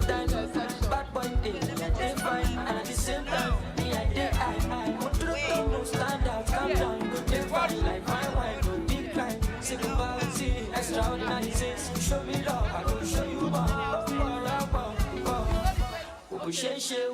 Sheshe, I'm you don't think.